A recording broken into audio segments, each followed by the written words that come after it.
Hi, hi. A little later than what I had planned, but it's fine.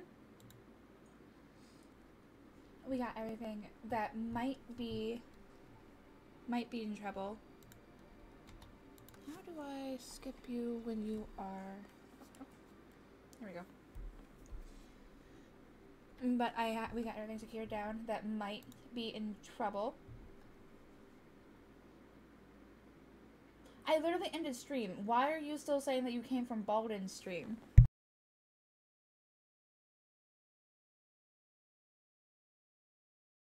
I am confused. Might turn that off. No. No, that's not allowed. That's not allowed whatsoever. But we're gonna get along with the stream that was always going to be played streamed today, and that's Danganronpa. We're gonna figure out who killed Chihiro! The sweet little innocent Chihiro.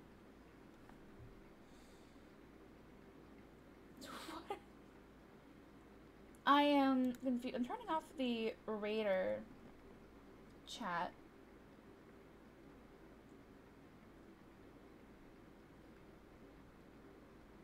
Since I don't know why that is on.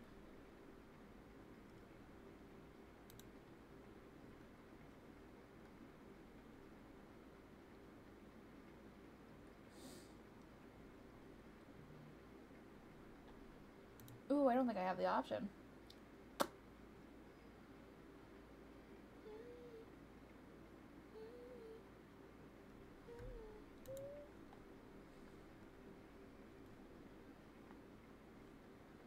I don't know why it's still there, but hey, whatever. But welcome, welcome. We're gonna figure out who killed Chihiro today.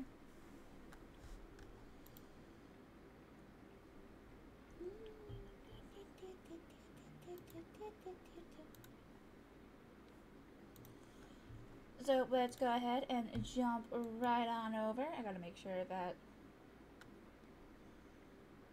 Oh. There we go. There it is.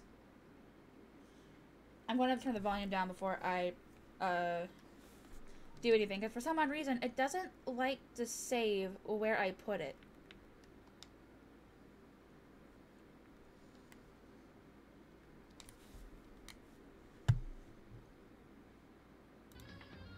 Alright.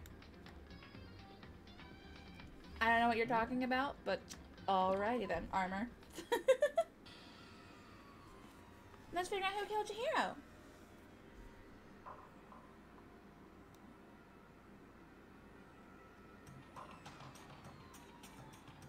As soon as I clear notifications, because I don't want those. Alright. Let's see if I can remember how to play. No, there are more important things to worry about than to... But it has blood on it. That's not what I wanted. The word bloodlust is written on the wall in blood. So... I don't think it's any kind of dying message. It's just too strange. But you know, that thing about writing bloodlust in blood, doesn't it sound kind of familiar? A murderous fiend who kills again and again using a bizarre and brutal method. And at the scene of each crime, the word bloodlust is written in the victim's own blood. They're like a ghost, attacking suddenly and then slipping away before the police can catch up to them. And what nickname did the internet give to this mysterious serial killer? What? Genocide Jack! Genocide Jack, the murderous fiend whose grisly attacks were famous all across the country. The ultimate murderous fiend, creating a reputation of abnormal, downright cruel killings. What is this? And then this is some copycat killer trying to imitate Genocide Jack's style? But why would anyone do that? Perhaps it's the work of the real Genocide Jack. What? The real... Wait, are you saying Genocide Jack is here in the school? No way! There's no way! But going so far as to write the word... as to write bloodlust at the scene, I am surprised at their stupidity. Well, I can't imagine a worse situation than dealing with a stupid murderer. What is it now? Toko! Hina was pointing toward the entrance to the girls' locker room. Toko was the last to arrive, and now she was just standing there. No!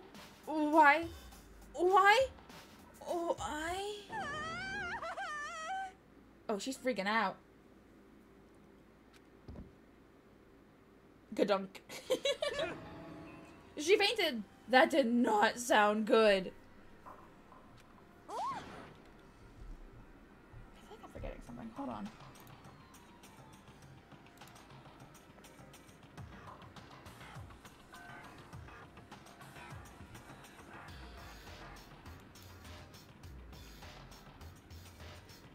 No, I'm not forgetting anything.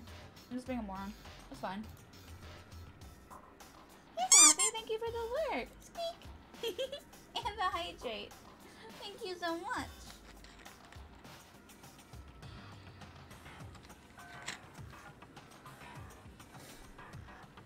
Toko! Hina rushed over to the collapsed Toko and started trying to shake her awake. Toko, are you okay? Come on, wake up. Oh, that's right. I just remembered what she said about how she faints anytime she sees blood. Oh. So she is homophobic? I imagine she does not watch too many horror films, then. This isn't a violation of the rules, right? I mean, technically she passed out somewhere besides her room. No, I think it should be okay. The regulations prohibit sleeping, like, on purpose. Ah, so since she didn't faint on purpose, it doesn't count? Gotcha. Just a second.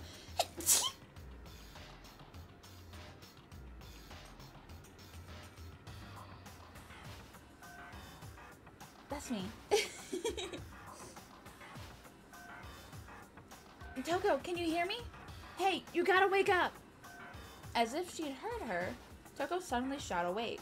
As in, she literally jumped up from where she was laying.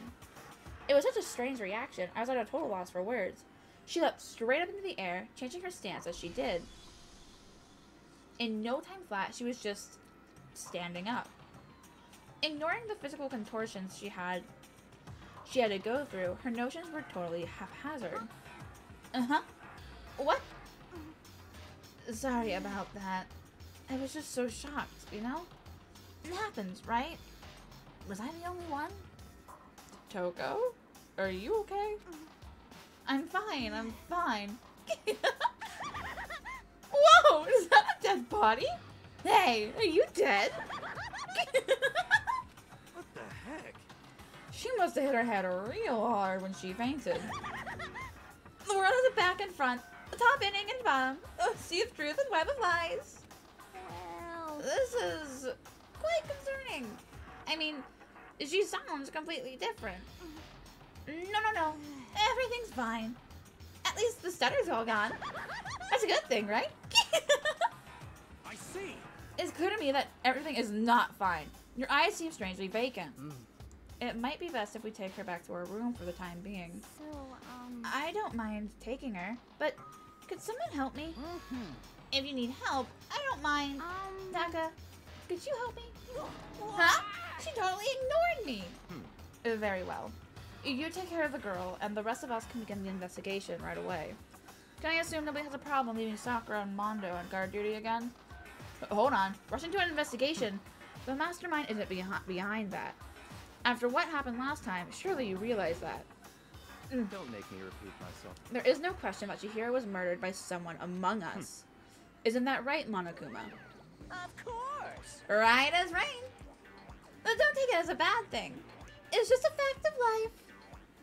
Because that's how graduation works. Then it's happened again. Is that what you're saying? That another one of us killed a fellow classmate? What? Does that freak you out? You guys got no balls, you know that? Is there just nothing down there at all? Well, I'll let you pray to mine if you want. Actually, I don't have any either. Sorry. Stop talking. Stop monologuing and give us what you came here to give us. You did bring it, right? I sure did, Chunks. Allow me to present the Monokuma file. I know how much you must be looking forward to it. See ya later! So please do your tippy-top best on this investigation. No way! Do we really have to do another investigation? Examining the corpse of one of our friends. Having to suspect all our other friends. Why? I hate this. I can't take it anymore. Oh no! You hate everything, Kazuhiro. I hate it too. Help me! I've had enough. I'm getting out of here. Hey! Where do you plan on going? There's nowhere to run. Such ignorance. Just accept it already. After all, blood is just a liquid. A dead body is a simple object. You are very enthusiastic about all of this, are you not? Naturally. How can I not be? If we don't unmask the culprit, we all die. That's true, but jumped into it so soon. What? What? Do you want to die? Such ignorance. Fine, then go off and die somewhere. Right now, go ahead. You're a waste of space. Damn you! A dead body is an object. Piece of shit! Chihiro isn't an object. Show a little respect or I'll beat some into ya. Calm down. Everyone stop bickering. Listen, there's some truth in what Byakuya said. Kyoko! Because...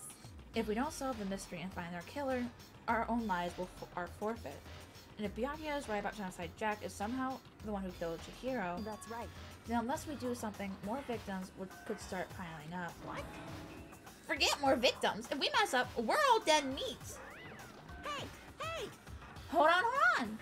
If that's your worry, you don't gotta worry any longer.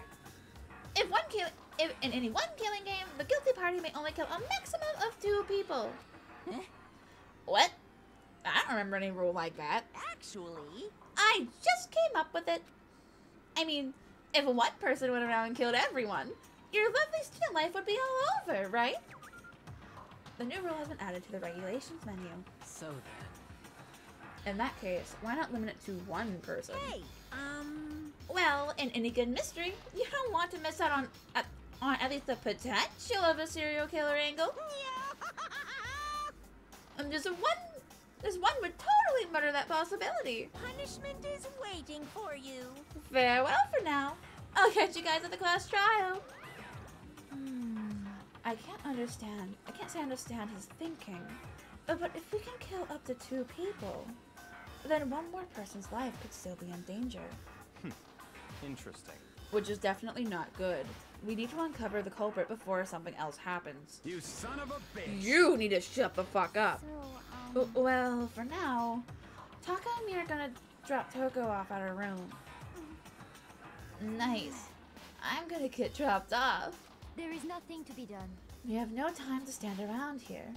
We must begin our investigation totes sweet. If we don't solve the mystery of who killed Chihiro, Is that okay? then we will quickly follow her into the afterlife. That's true. I hate this, but if I want to survive, me and everyone else... Have fun, Roga! We have to do it. We don't have any other choice. First of all, I'd better check the Monokuma file to see exactly what's going on. The victim was Chihiro Fujisaki. The time of death...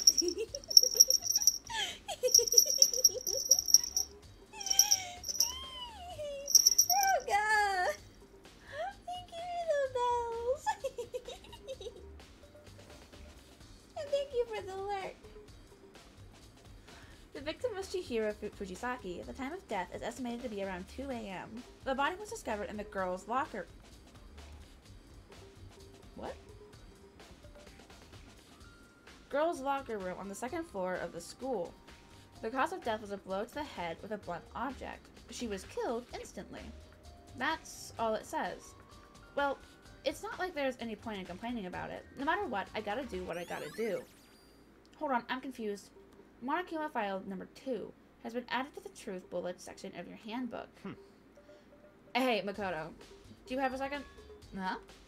Did you need something from me? Naturally. Of course. Life without purpose is quite dull, you know. So... What did you need? I'm going to let you cooperate with me during my investigation. Huh. What? I'm purchasing your talent. The same talent which allowed you to solve Sayaka's case. Solve? No, I just... Stop talking. You seem to have limited use, which is why I've chosen you. Rude! I love you, but rude! You have the honor of contributing to my investigation. So, you're inviting me to come with you?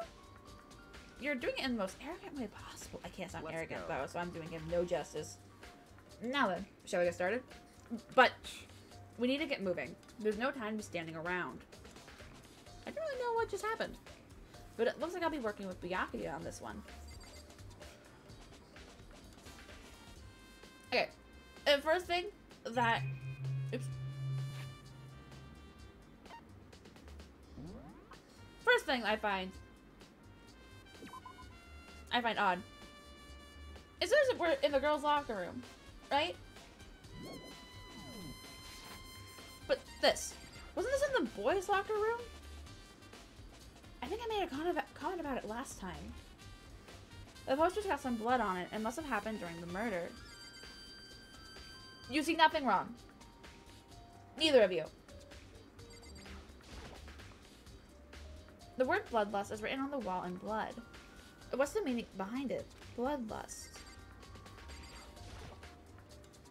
I can feel the life draining out of my own body. It's a dead body.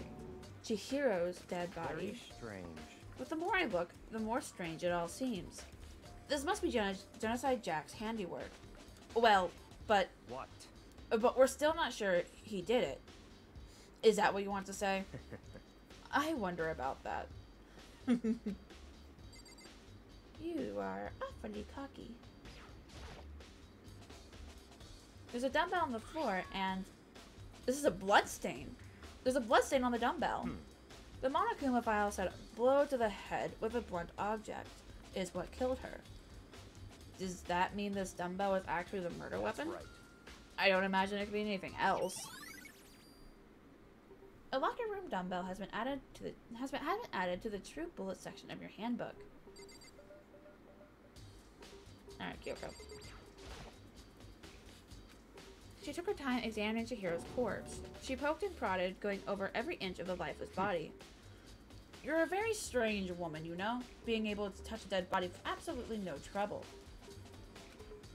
She seems to be concentrating pretty hard. It's like she can't even hear us.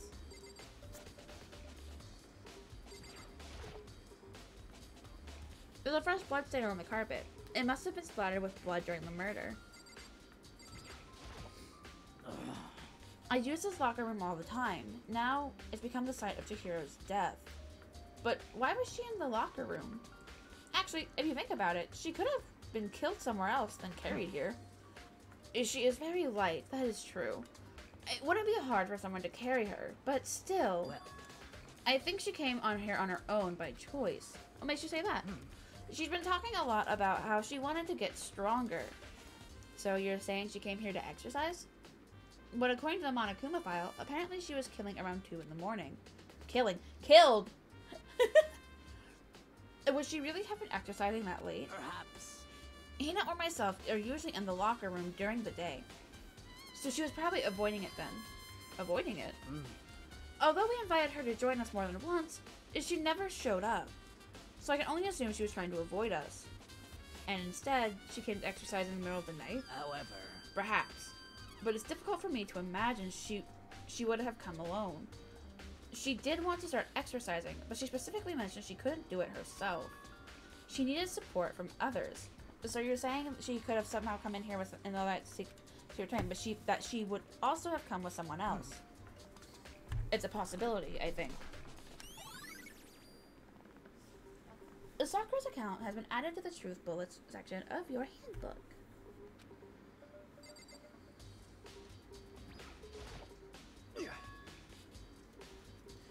Dude had a complex about being weak. You heard Chihiro talking about it, right? All I need to get stronger. Yeah, I do remember she said that more than once. It sure did, which I guess explains the trip down here. But does she really need to get stronger that badly? You already mentioned it, but she was a girl after all. Most girls aren't all that strong. I don't know, man. Haven't really thought about that stuff. Because of Chihiro's complex, I can't help wondering what it might be. Mondo's account has been added to the truth bullet section of your handbook. Now I believe it is time for us to move on.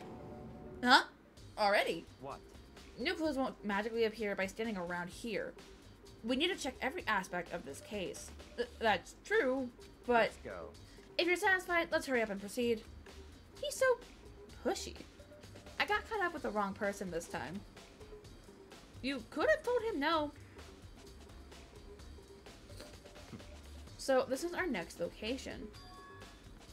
Huh? This place is related to the investigation? Figure it out for yourself. It's no fun if you don't, right?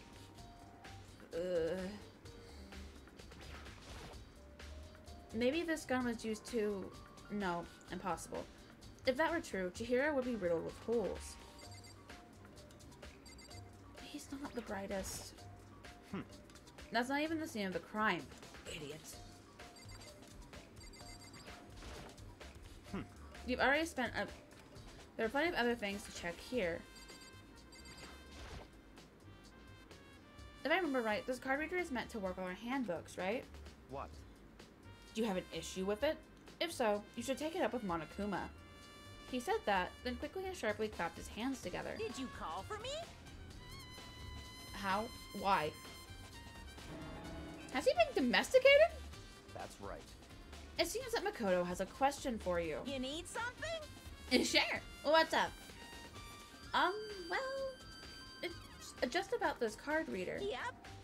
Yes, the card readers all have been designed to interface with each of your handbooks. You can only enter the locker room corresponding to the gender listed in your individual handbook.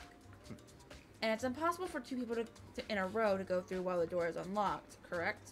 Unbelievable. If there is some sort of erratic terrorist on the prowl, the ceiling-mounted Gatling gun would initiate a Swiss cheese slaughter. And the school regulations prohibit anyone from lending someone else their handbook, correct? Of course. Correctly correct. So then, that means only girls can go into the girls' locker room, and only boys can go in the boys' locker room. In other words, Chihiro's body being found in the girls' locker room means... Hey Makoto, I can see right through you. See right through me? Allow me to tell you what you're thinking. Since Chihiro was found in the girls' locker room, the killer must have been able to get in there. So, in other words, As such, the killer must be one of the girls. Did I get it right? such ignorance. Good lord, you're simple. But am I wrong? You should pay closer attention to the regulations. The answer has been in front of you the entire time. Loaning your e-handbook to another student is strictly prohibited. Only the act of loaning a handbook is prohibited. Borrowing someone else's is perfectly fine.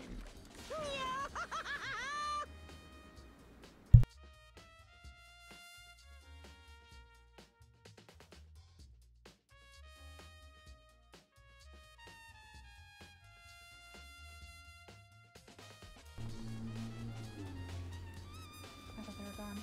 Oh well.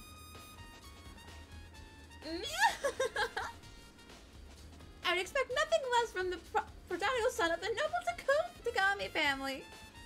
So you managed to sniff out the loophole in the regulations. Knowing you, I would bet you created it on purpose. On purpose, didn't you? To add a little more excitement to things. You're treating me like a puny little appetizer instead of the main course that I am. Now then, since the dead can actually talk, they're not people anymore. They're things. Yep. Get it? Got it? Good. Wait, hold on. You're saying that's a loophole, but in order to borrow something from someone, then that means someone would have to loan it. So, Why you? so sleepy. Just listening to you makes me want to pass out. Be more like Byakuya and get your poop together. Unbelievable. Alrighty then. Or else I'll charge you with criminal negligence. No more questions. Figure out the rest your own damn self. That's fine. Well, I know you are unfortunately lacking in mental faculties, so I'll fill you in myself. Let's head to the main hall. The main hall? That'll help you understand what's going on. Card reader has been added to the truth bullet section of your handbook.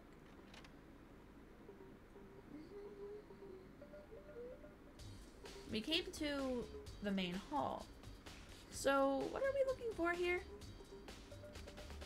Does that mean I have to figure it out for myself?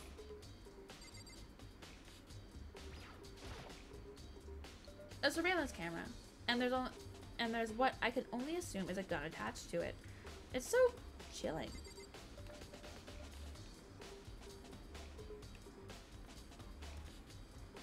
So there's the monitor. Big gate, but I highly doubt that's... Oh, there's a keypad. There's a mailbox here. Could there be something inside? It's any handbook. No, wait. There's 3 of them. But what are they doing here?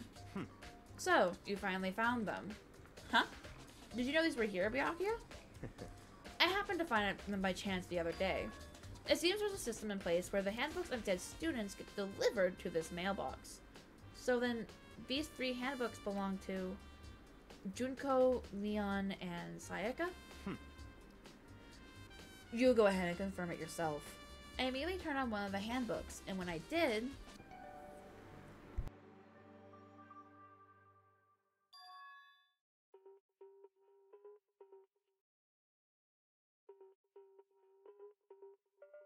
You're right! This is Sayaka's handbook! Now do you understand? This is the key to the loophole that I revealed earlier. Yeah, I feel like I'm starting to get it. You should pay closer attention to the regulations. The answer has been in front of you the entire time. Loaning your e-handbook to another student is strictly prohibited. The only act of loaning a handbook is prohibited. Or borrowing someone else's is perfectly fine.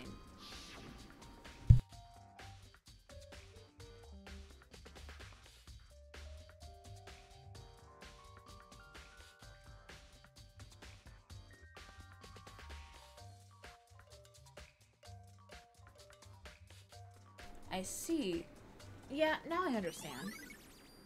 Main Hall e-handbooks has been added to the truth bullet section of your handbook. What? Hold on a second. What's wrong? Very strange. That's strange. One of the handbooks won't turn on. Is it broken? Whose is it? The other handbook showed Junko's name when I started it up. And then the one that won't turn on must be Leon's, right? I see. It would make sense, yes. After all, he did get pummeled with dozens and dozens of baseballs. Pummeled with baseballs.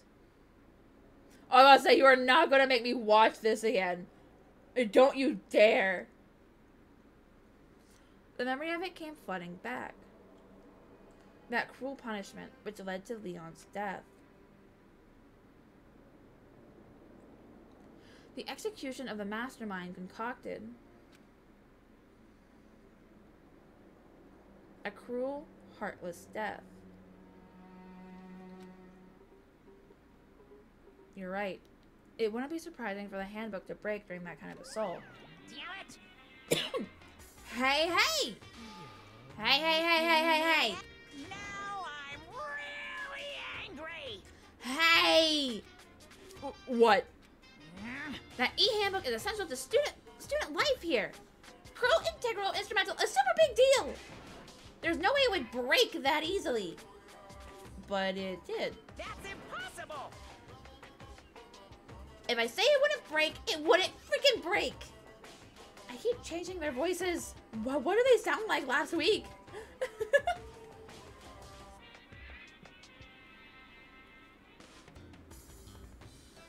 It can withstand up to 10 tons of pressure, and it's waterproof to 100 meters, okay? 100 meters. Wait, isn't meters a way to measure how, like, long something is? Tall? How is it waterproofing up to 100 meters? I'm American. I'm stupid. Is that wrong?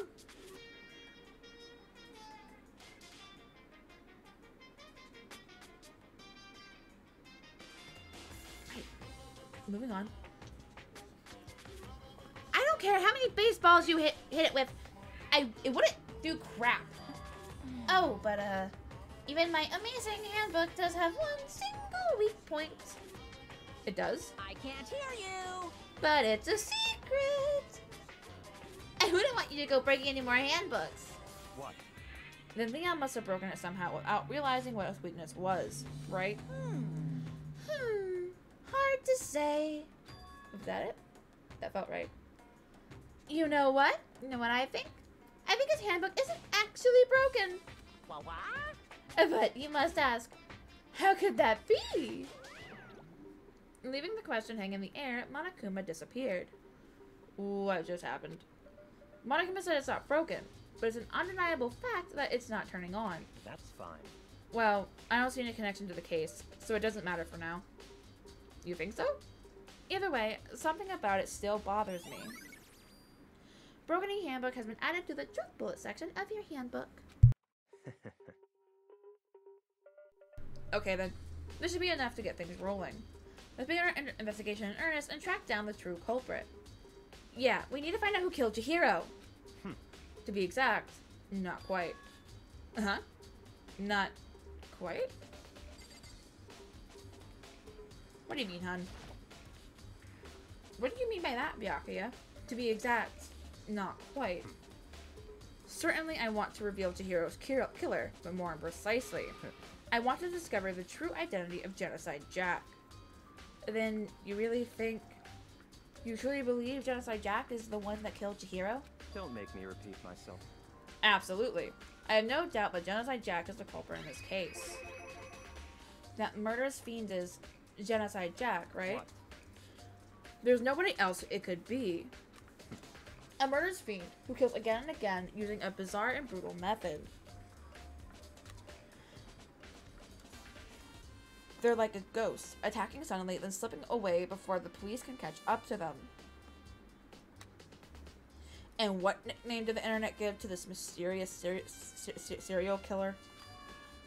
Genocide Jack. They say he's killed thousands of people, but that's gotta be an urban legend. Still, how could one of us really be a demented, psychotic killer like that? You're not wrong to wonder. But where's Mean Little right now? I have something that will prove it, and I can show you.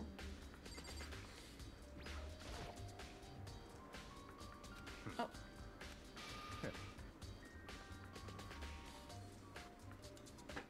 The storm hasn't started yet, so I want to say it looks okay. I was just told that it's going to hit later. I just don't know how much later. Don't make me repeat myself. Oh! And I have a basis to believe that. I assure you, Genocide Jack is one of us. Is there really proof? There's somewhere I'd like to take you. This will provide all the evidence you need. It's all clear. Evidence that Genocide Jack is the one that killed Chihiro. Evidence. Does something like that really... Ah! Hey, you two! Big trouble. Need your help. I don't have time to play. We're busy. Leave us alone. I mean... But it's an emergency! Emergency! Yeah, I knew it was moving from Central because since Roga had hit the storm, and then I was told that the storm was coming, so I figured it was coming from the west to the east.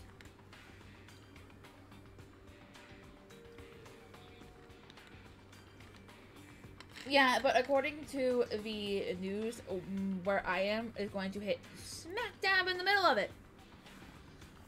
So we'll see. Come on, please. You gotta help me. What's up, Hina? Please! This is a serious emergency. Please, please. You gotta help me. Just calm down, okay, Hina? I mean... But, it's an emergency. An emergency? What happened? Well... Something's wrong with Toko. She's acting super strange. Well, I mean, she was acting pretty strange earlier, right? What should we do, Byakuya? Very strange. Since it's Toko, I must admit I'm intrigued. I suppose we can take a second to see what's going on with her. Are you sure? Don't make me repeat myself. I love that that's a voice line. I don't have to read it. I didn't expect that. I thought for sure he'd just say no, and that'd be the end of it. Yeah. Okay, come on, hurry up, hurry! Wait for us, Hina! Let's go. It looks like she headed to the dorms. To Toko's room, most likely. You're right. Wow. You guys are too slow! I think you're just too fast. So, what's this emergency? So, Well, after what happened to the girls in the girls' locker room, we left Toko in her room so she could lay down. After a while, we came back to check on her, you know, to see how she was doing. But when we did, it was weird. She refused to come out, and she kept saying all this weird stuff. Weird stuff? That's fine. Well, we should try talking to her ourselves. Yeah, good idea. Knock on Toko's door! I may as well give it a shot. Ding dong. The door swung open, slowly and silently. Oh, she looks terrified. Holy crap. An aura of negativity flowed out from behind the door, forcing a gasp out of me. Oh, nothing. It's just that Hina was really worried about you holding yourself up in your room. leave me alone. Yeah, sure thing. But could you open up just for a second? Won't allow it. Huh? I won't let Genocide Jack have control. And just like that, she slammed the door in my face. What was that? She's been acting like that the whole time. Oh, when I rang a little while ago. Oh, drive out the killer. Drive out the murderous fiend. Her voice is lower. It doesn't make any sense, right? I was afraid to leave her in there alone, so I tried to bust down her door. But it felt like there was something holding it shut on the other side. I couldn't even budge it. Toko was scared enough to even bar her door. Does she think the same thing as Byakuya? Does she think the serial killer Genocide Jack really murdered Chihiro? Is that why Toko's so scared? But Whatever it is, I'm really worried about her. Isn't there anyone who might be able to persuade her? Hey, Byakuya. You think you could ask her? Come out of her room, I mean. That's fine. Sure, whatever. Huh? Huh? Huh? You're gonna talk to her, Byakuya? Wow. I guess you can be nice when you want to be. Absolute silence. He was having none of it. Byakuya stood in front of her door, not making a sound, and pressed the doorbell. Ding dong. After a few moments... what do you want? Leave me alone. You're all so annoying. Bakula! Byakuya. I am sorry. I couldn't keep our promise. But don't worry. Never again. I won't let Genocide Jack have control ever again. And with that, the door slammed shut. Even Byakuya couldn't pull it off. There's nothing we can do. Let's go back to the investigation. Hold on! Hey, Byakuya, what was that Toko was talking about? Something about a promise? What? Oh, I have no idea. Another one of her delusions, I'm sure. But Stop talking. if I say I don't know, that means I don't know. Just let Hina take care of her. Oh, yeah. Okay. I'll stay here and keep an eye on her. Let's go. Well then, let's go. Without waiting for a reply, Byakuya sped away. But Byakuya! And I hurried to catch up. I tried to talk to him several times as we walked, but he didn't even look back, let alone say anything. He just kept on walking toward his destination. Finally, his feet brought him to a stop in front of a certain room. The library? Come on, let's go in.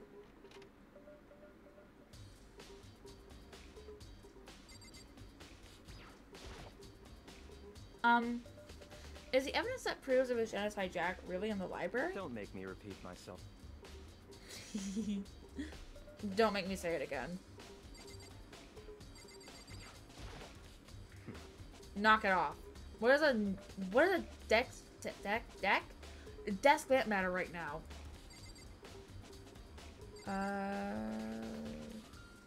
Oh, the computer's gone.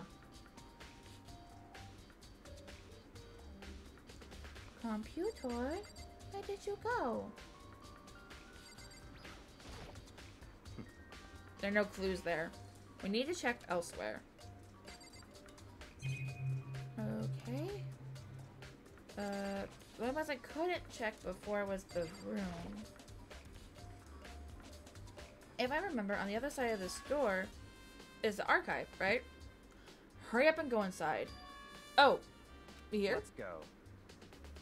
It'll make sense once you're inside.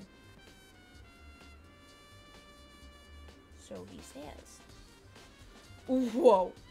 There's so many books and files. And so much dust, too. So, in other words, I would say there's enough value in this room to endure the dust. Ow. I'm trying to put my hair up and I keep hitting myself. If you pay attention to your surroundings, you're sure to discover that value for yourself. Oh, meaning look around. Okay. What's up here? Camera. That's what's up there. Okay. There's a ton of thick files stuffed onto the bookcase. If you're thinking of looking through any of them, let me give you a little warning. Those files are filled with graphic, disturbing photos of all kinds of crime scenes. It's the kind of thing any normal person wouldn't ever want to look at. Be careful. Huh? What do you mean? All those files are investigation reports related to different cold cases. Those are internal documents for police eyes only. They're not the kind of thing you'd expect to leak. Oh? So why are they here? And how do you know that?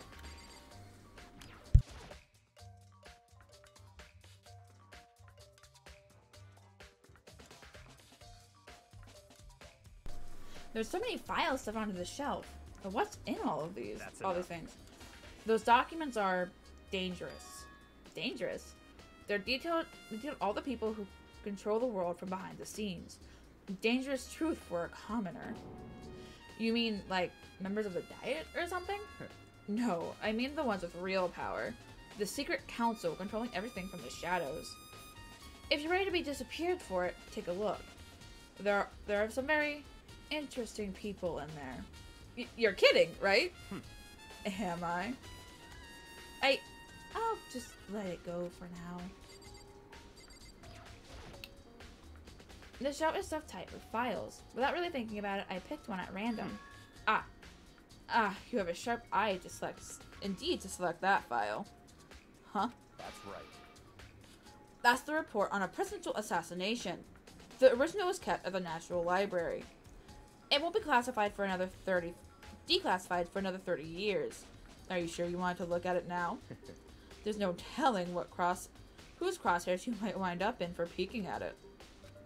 Without making a sound, I returned the file to the shelf. Did you actually read all of these, or are you spouting off bullshit?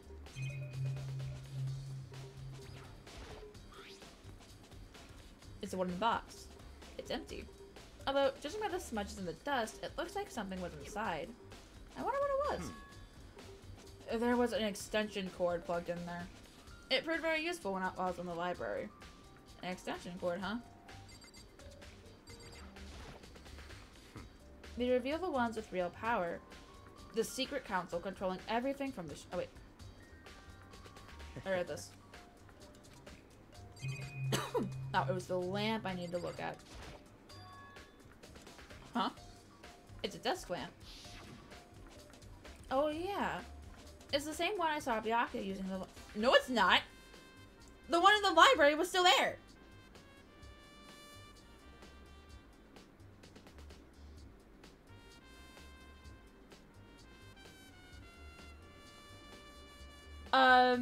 Yes, bring in the SWAT team. We need a way out of here without anyone else dying, please. Thank you. What? Do you have a problem with that lamp? It was here before, then I moved it over there. It's too dark over there, so I thought I'd put it to good use. So, are you finally beginning to understand the true splendor of this library? The entire reason I was interested in the library is because of this room right here. It's home to classified government documents, police records, things no ordinary person would ever see. Isn't it magnificent? This can't be for real, right? Such ignorance. That's your guys' problem. Anything that doesn't fit into your preconceived reality, you label it a lie.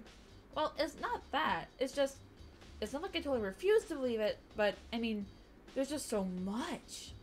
How could anyone have put all this together? I suppose it goes to show just how much Hope's Peak truly wields. Or perhaps, the mastermind may have wanted to provide us with as much entertainment to keep us from getting bored. It's no use. I can't keep with all this. It's just too unreal. What's wrong? You still can't believe it? What about you? How can you believe it so easily? Things like that are usually impossible. What do you mean, usually? Usual, normal, ordinary, simple?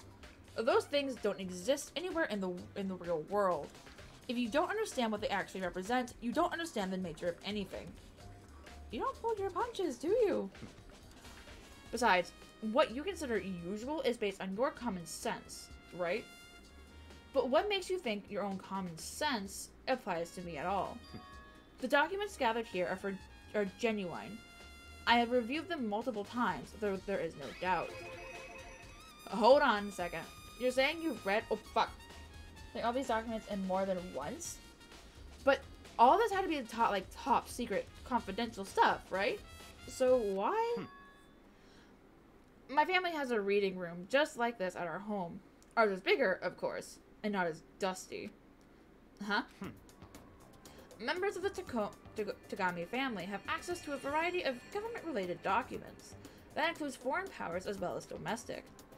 How is that possible? So in other words, I already told you. There's a secret council that controls the world from the shadows. My family is a member of that council. And I have within me the bloodline that will allow me to one day bend the world to my will. But to become such a ruler, I must know all levels of this world backwards and forwards. So whenever I have time, I like to review whatever documents and materials that interest me. Which is why I can proclaim, without a doubt, that the materials gathered here are the real thing. This is beyond believing or not believing. Byakuya is actually starting to scare me more than the actual mastermind. And what always interests me the most were the cold cases. Cold case police investigation reports. Reading through those reports has always been a hobby of mine, ever since I was little. It's excellent mental exercise. I've solved more than a few of those cases just by reviewing the reports. And among all those reports, one of my recent favorites is the Genocide Jack case. As he talked, Byakuya grabbed a specific file from the shelf. that's right. This is the complete case file.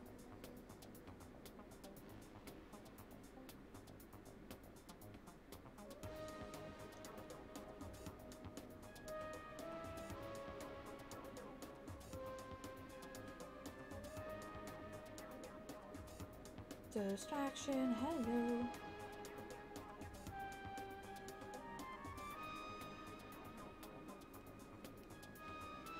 Every single report surrounding the Genocide Jack cases have been compiled in here. Because there are so many, allow me to quickly summarize the main points. To begin, there are two notable characteristics in every Genocide Jack murder. The first characteristic is that at every crime scene, the word bloodlust is written in the victim's own blood. And the second is that when the victims are murdered, their bodies are suspended in a certain way. Bloodlust is written in blood, and the victim's body is suspended. That's exactly the same as what happened to Chihiro. To save your surprise, the best part is yet to come. For the second characteristic, where the victims are suspended, the only ones who knew about that particular fact were members of the police and the higher-ups. By all accounts, nobody in the media ever found out. Huh? In other words, no one on the news, no one online, nobody knew about that aspect of each crime.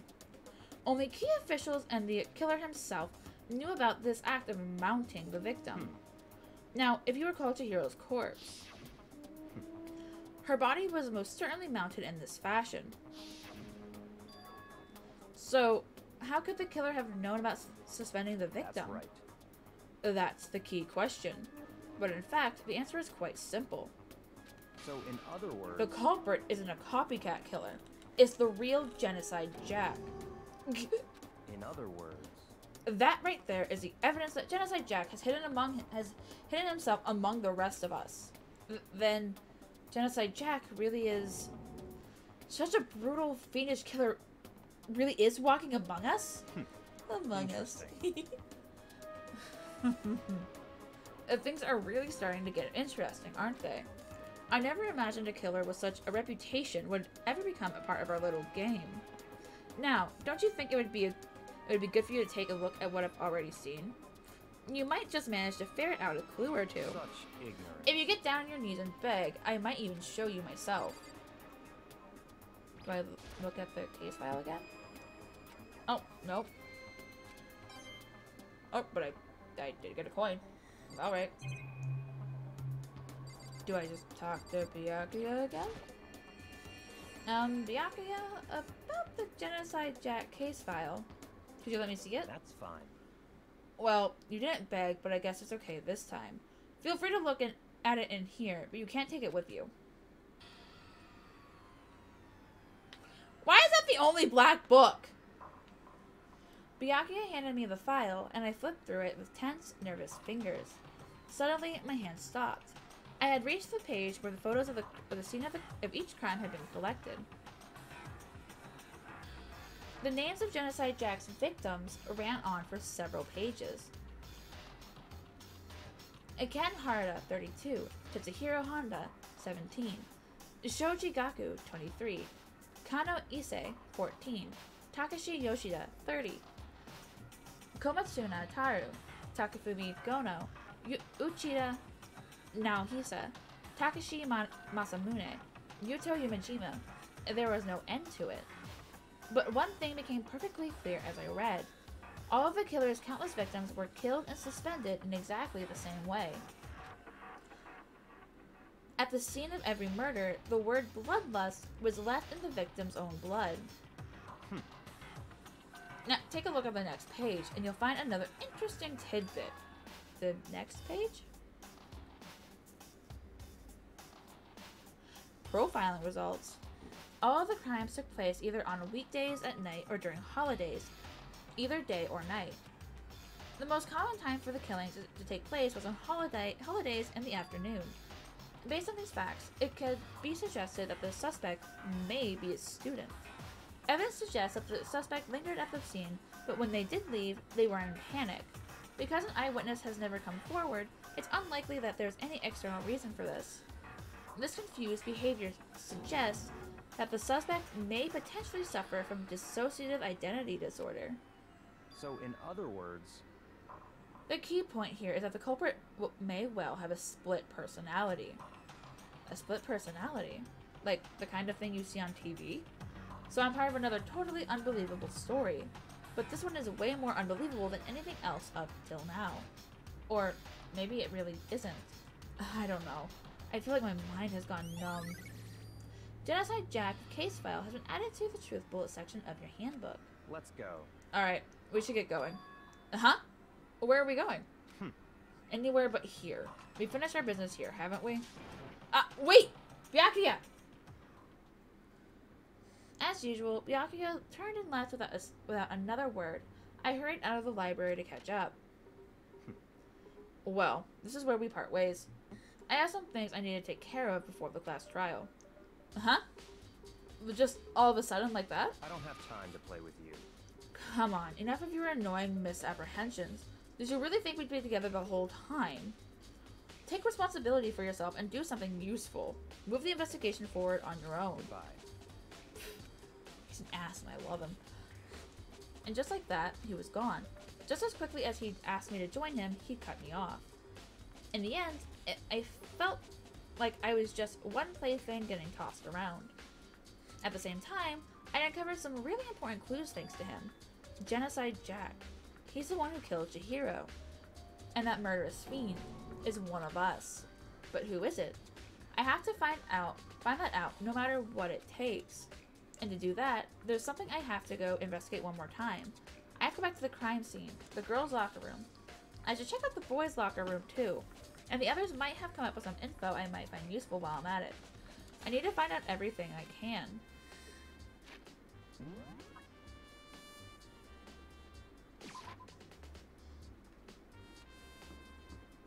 Wait, oh, wrong way.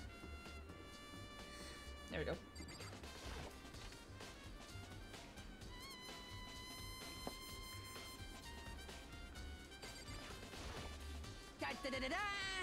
Ding ding ding!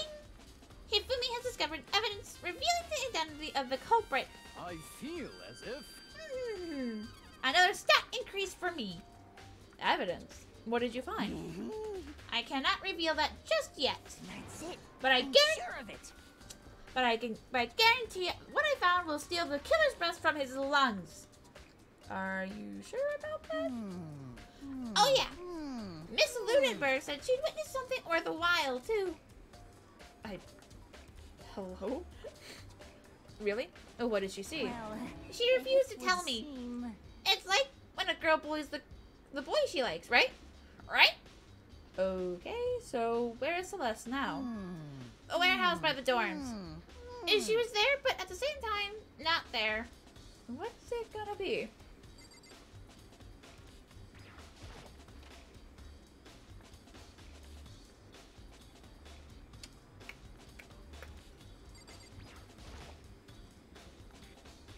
Hey Kyoko, have you made any progress on your investigation?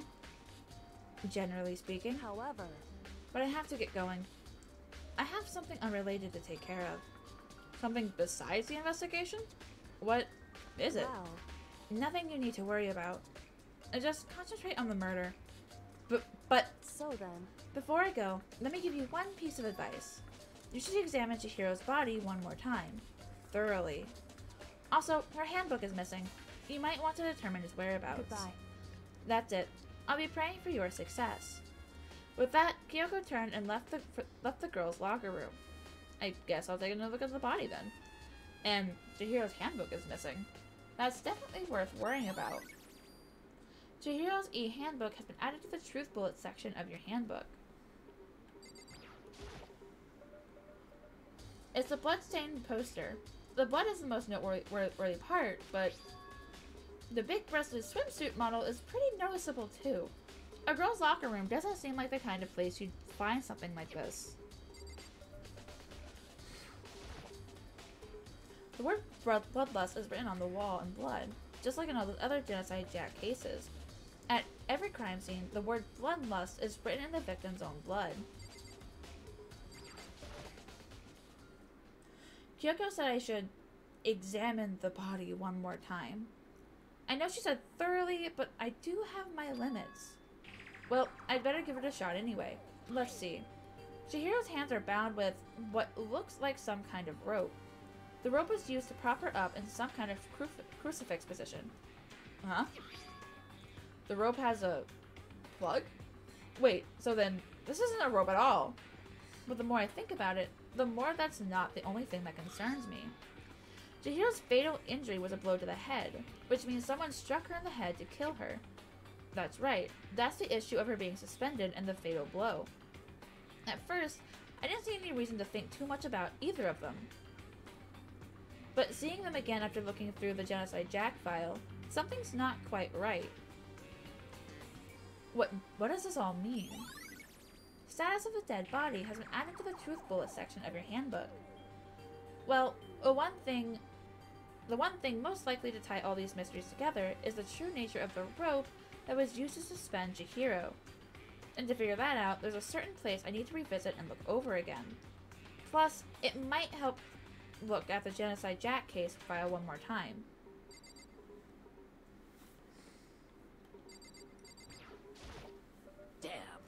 Chihiro's presence here was especially weak. Her body and her soul. No forgiveness. To target such a helpless being, it's unforgivable. So what a wretched beast to do such a thing. I cannot forgive this.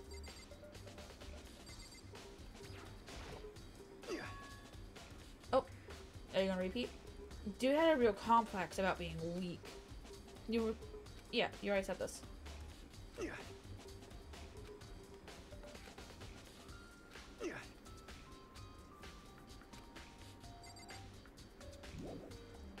Yes, I want to use the girls' locker room.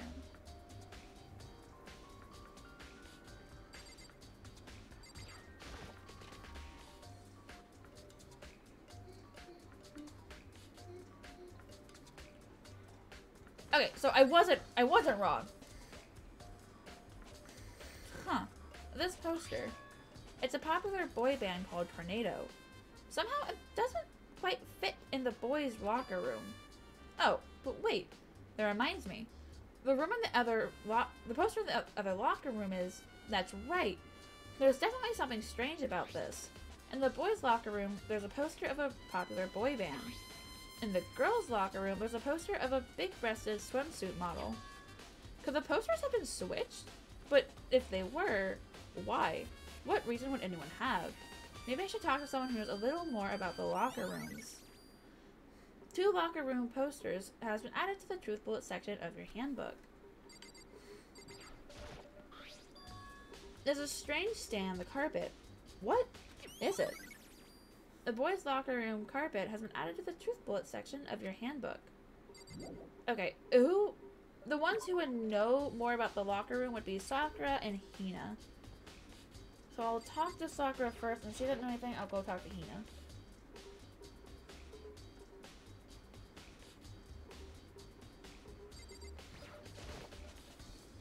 You spend a lot of time exercising in the girls' locker room, right, Sakura? Of course. I've used it nearly every day since it opened up. Sometimes Hina and I use it together.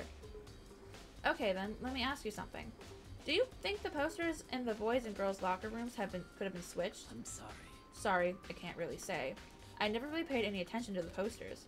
I see. However, But there is something that's been bothering me about the locker room. You see, I like to drink a little protein and coffee every time I finish exercising. We have protein coffee? In the warehouse. It's not the highest quality, but I don't have a lot of other options. I mix protein with coffee and down a glass of it after exercising. Anyway, the other day I spilled some on the carpet in the girls' locker room and it left a stain. A stain? But I don't see any stain on the carpet now. of course. Exactly. I noticed it earlier. The stain has disappeared. I can only assume someone came along and cleaned it up. But still, isn't it unusually clean? As if there was never a stain here to begin with. Disappearing stain has been added to the truth bullet section of your handbook. Okay, I got what I wanted. Okay, so now going to the warehouse. As soon as I remember where it is. Okay. Remembered. So this is the warehouse, I think?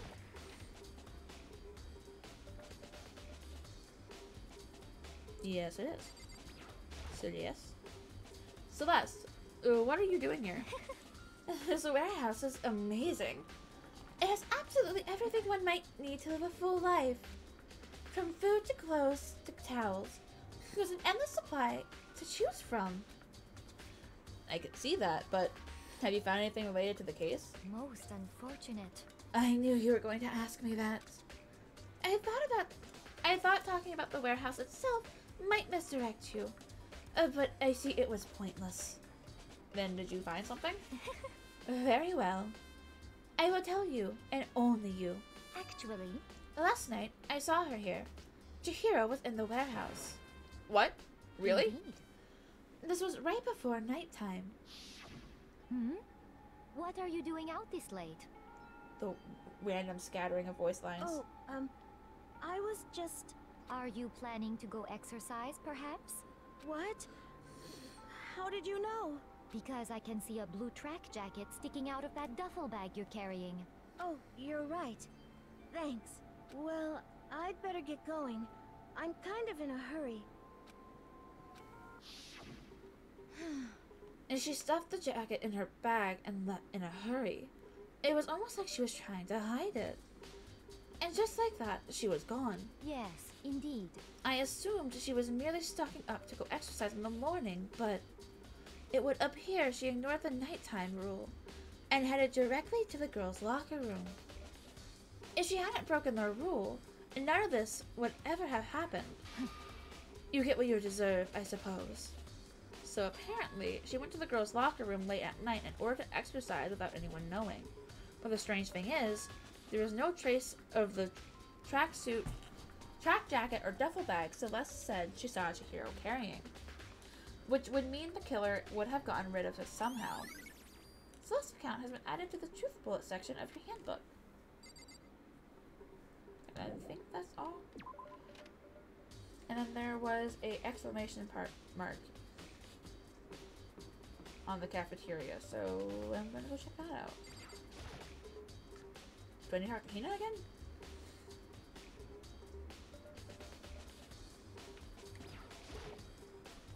Oh, Hina! How's Toko doing? Same as before. She won't come out, and she just keeps on mumbling something about Genocide Jack. So I just left her there. You left her? My head was all swimming, and I was getting pretty hungry. Yeah. Oh, but don't worry. I'm gonna head back as soon as I'm done eating. Toko's not exactly pleasant, but I'm still worried about her. Speaking of which, what are you eating? Huh? A donut, of course. Of course. There's two things I'm sure God created. Outer space and donuts. Really? I bet Chihiro would have liked to eat more donuts. Maybe that was her one big regret. I should have tried to spend more time with her. Come to think of it, who did she spend time with? Well... Yeah, she was a little bit strange. I didn't really hang out with the other girls much. It was like she was trying to keep her distance from us. Actually, Sakura said something similar. She said that even though you and her invited Chihiro to exercise with you, she always refused. Yeah, totally. Yep, that's true. And it wasn't just us, either. It was like she stayed away from all the girls. Was she just shy? I don't know. She talked to the boys all the time. Isn't it kind of weird to be shy around your own sex, but totally fine with the opposite sex? Oh, wait. Maybe she was used to guys spoiling her. The law says you can't judge a book by its cover, right? You think so? I never really saw her as that kind of girl. Aoi's account has been added to the truth bullet section of your handbook. Is that all I needed here? Oh wait, the warehouse is still... It still has a check mark. Not check mark. Unless they don't actually mean anything. The knife wasn't replaced! That one specific knife is still missing, but I don't think it's related to the case this time. Oop, wrong button.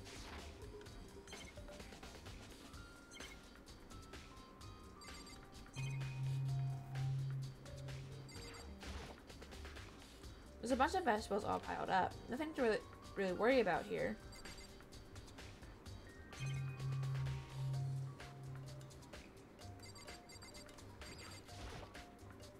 It's a deli-style display case. There's all kinds of food and stuff lined up inside, but it's not contained to the case, I don't think. Okay. So I guess the exclamation mark just stays then?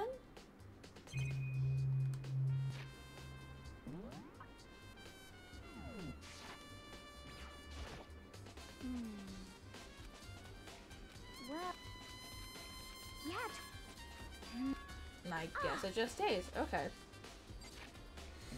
To the library then.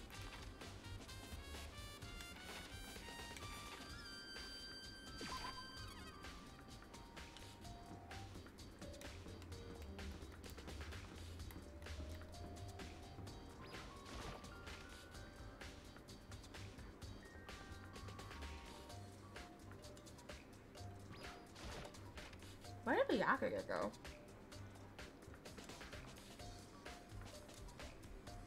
Okay. It's talking about the secret council revealing the kind of truth a commoner shouldn't go near. So I guess I'd better not. So where's the book? I want to take a look at Genocide Jack's case file. I know it's around here somewhere. Huh? It's gone! Did someone take it out of the archive? But the only one who could have done something like that.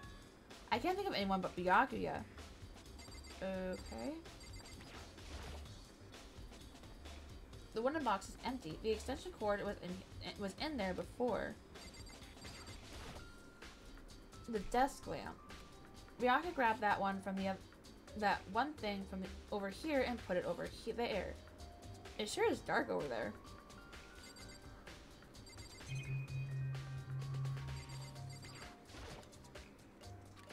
It's a report of the president assassination. It's really intriguing. But if it means I become a target, nope.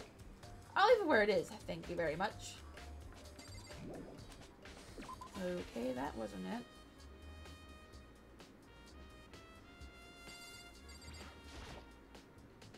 There's a thick layer of dust on top of the desk.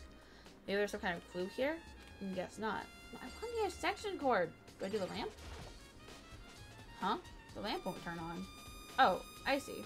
It's not plugged in. The lamp's cord isn't long enough to reach the outlet from here, but last time I saw it, it was definitely on. And it was definitely right here. Oh, that's right.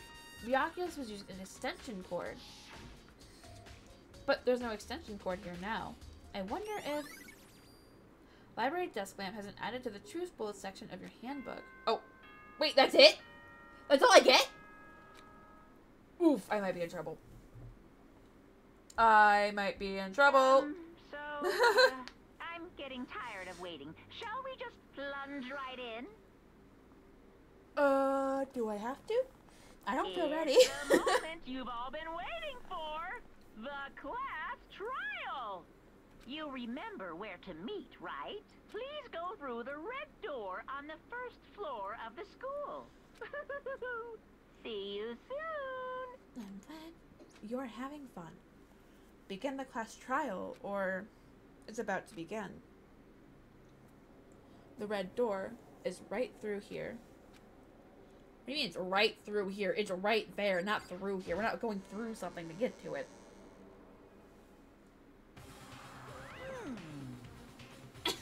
So, is everyone ready to... What? Am I blind, or are we missing someone?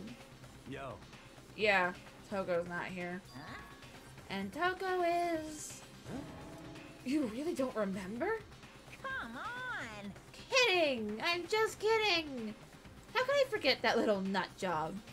She's a crucial part of the class trial this time. What are you gonna do? Okie dokie. I'll go ahead and drag her out here, kicking and screaming. Just one moment, please. And just like that, and just like he said, a few minutes later, he reappeared, dragging Toko behind him. Ooh, she upset. I told him I didn't want to, but he forced me. I can't believe he would drag a girl around. Terrible. You're terrible.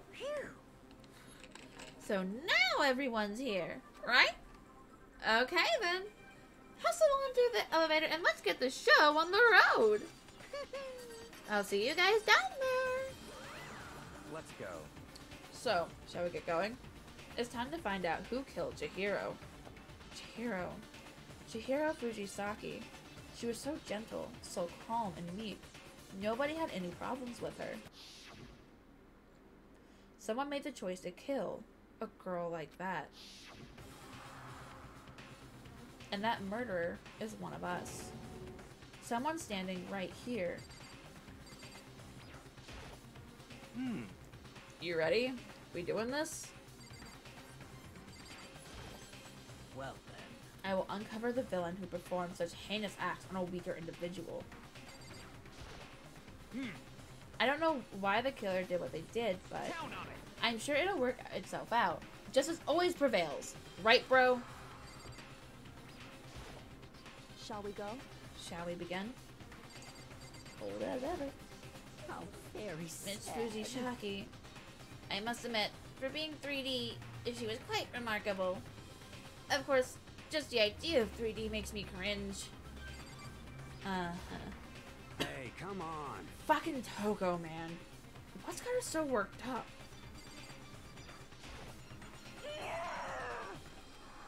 Oh, she's just complaining. There's something odd about Toko's behavior. I do not think mere shock is enough to explain it. Oh, no! I want Aoi. I want Hina. Nope, Hina. Thank you. I guess I wasn't much help at all on this one. More than help on the last one either. I gave you plenty to work with. To show us how far your logic can take you. Here we go. We have no choice, right? We have to do this. It's true. Yes. I gave a small nod in reply. With one last deep breath, I walked toward the elevator on shaky legs. With each step forward, I could feel my heart starting to race faster and faster. As soon as everyone was on, the elevator began to descend. I couldn't get a handle on my emotions, couldn't stop speculating.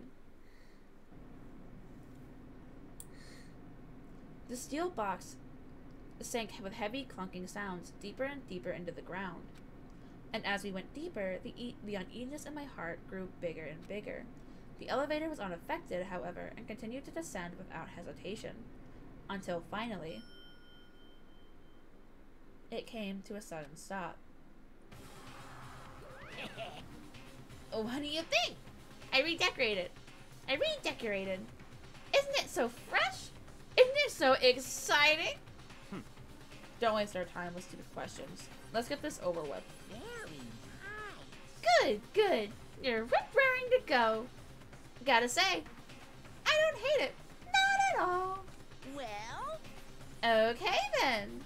Let's get this show on the road. Thrills, chills, kills! Everyone, please find your assigned seats. And so, the curtain opened once again. A deadly judgment, a deadly deception, a deadly betrayal, a deadly Stop with the deadly! A deadly riddle, a deadly defense, a deadly faith. A deadly class trial. Yes. Swolecat! Hello! Oh, welcome in. Welcome in. How was your stream? Right. Did you have fun? Tired kitty raid. Oh no. I'm sorry. Thank you for the head pats. Thank you. Oh, and thank you for the bit. I don't deserve it, but thank you. Hi, Finn. Hello. A Pokemon is a grind as is, so I would definitely believe a Nuzlocke would be even more so. Oh, did it not?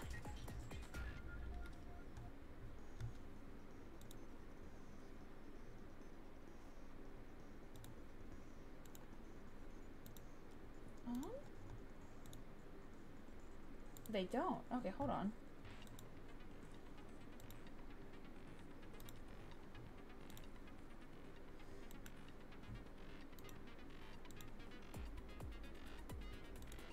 There we go. Okay, I fixed it.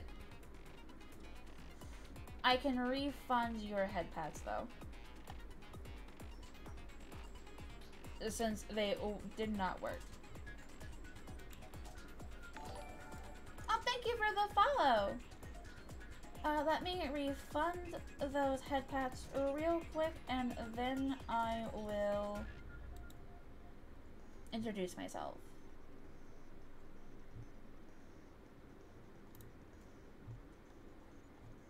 Why did you show me the newest ones first? Not newest, oldest.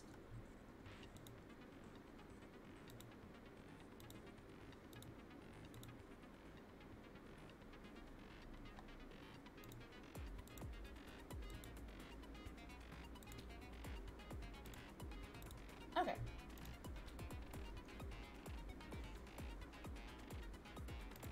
Points have been put back. Well, I'm glad you had fun. Thank you for the raid. I am Luciana Lunas. I am an Arctic Fox Kitsune, and right now I am about to get into the second trial of Danganronpa. We're going to find out who killed Chihiro!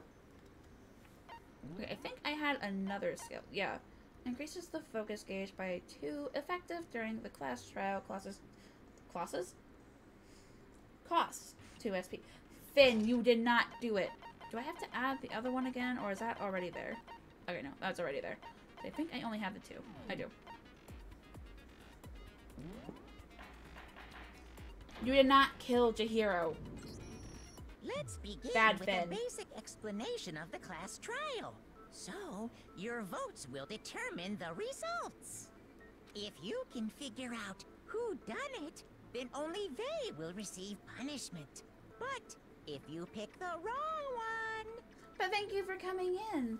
If you plan on staying, welcome, welcome. Enjoy a place at the in the audience chamber. And not wrong, considering it has to be one of the students that are locked up in the school. Or if you can't stay, I wish you luck and relaxation with whatever you plan on doing. Or if you plan on sleeping, I hope you have sweet dreams. Then I'll punish everyone besides the Blackened, and the one that deceived everyone else will graduate. Okay, then. So, first off, let's talk about the murder weapon! Let's see if I can remember how to play. It's been a week. First, we have to make clear what was used to deliver the fatal blow.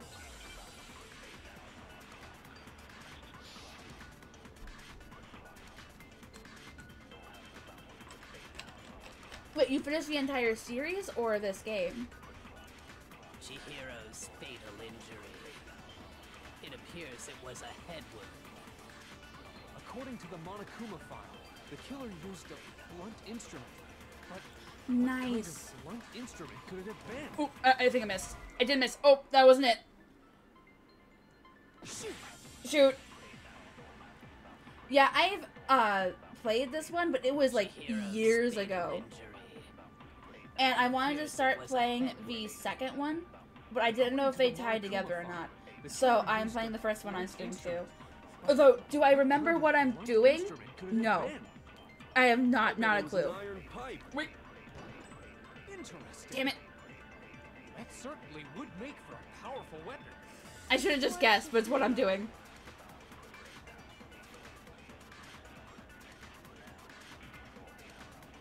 Chihiro's fatal injury. Oop, oop, that's not it. Oh, that's how I slow down. Okay. According to the Monokuma file, the killer used a blunt instrument. But what Okay. kind of blunt instrument could So I it wasn't have too been? wrong. I bet it was an iron pipe. No, that's wrong. So I think I have all of them. Can we agree that the object that dealt the fatal blow was the dumbbell found at the scene of the crime? I do have all of them. I just, my ADHD said nope, and I went somewhere else when I was focusing on it. So, not the greatest of times, but hey, I'm playing it now. That's what matters. I am looking forward to the other games though, because I do like the first one, so I am excited to get to the second.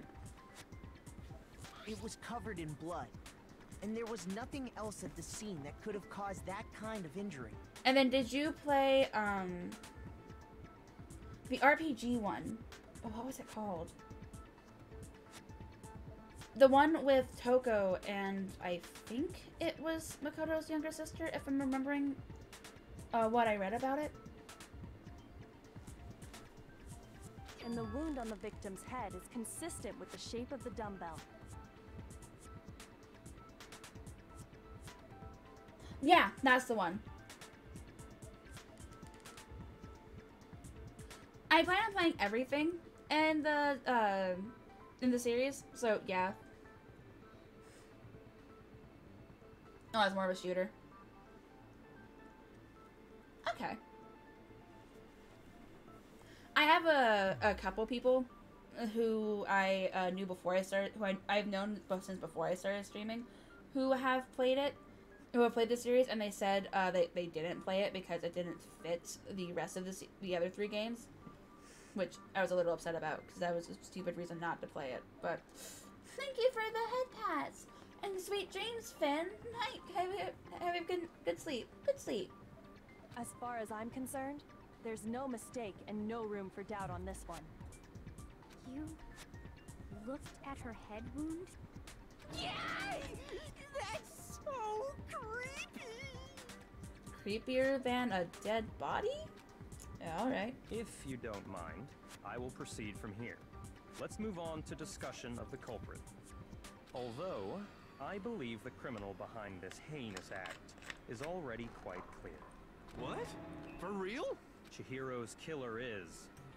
Byakuya being a total ass right now. Fiendish serial killer, Genocide Jack.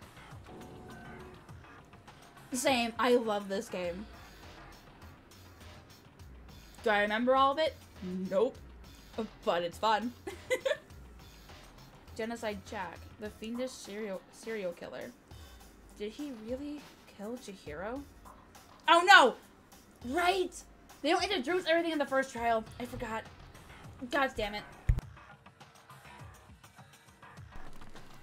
A new element has been added to the non-stop debates. Yes, I would like to hear more. For this debate, lines of white noise will appear to disrupt your reactions. Your truth bullets will disappear if they hit these lines, so think of them as obstacles in your debate. But there's a way to keep this white noise from getting in your way. Press the A button to attach the silencer, which you can use to shoot down the white noise. However, if you shoot an actual remark with your silencer instead of the white noise, the time limit will decrease. So take careful. I'm not a shooter. This is going to be interesting. Oh, but if your action difficulty is set to gentle, white noise won't appear at all. In which case, you can forget about the silencer and just focus on the situation in front of you. Well then, good luck and have fun. Fuck you, have fun. This is life or death here.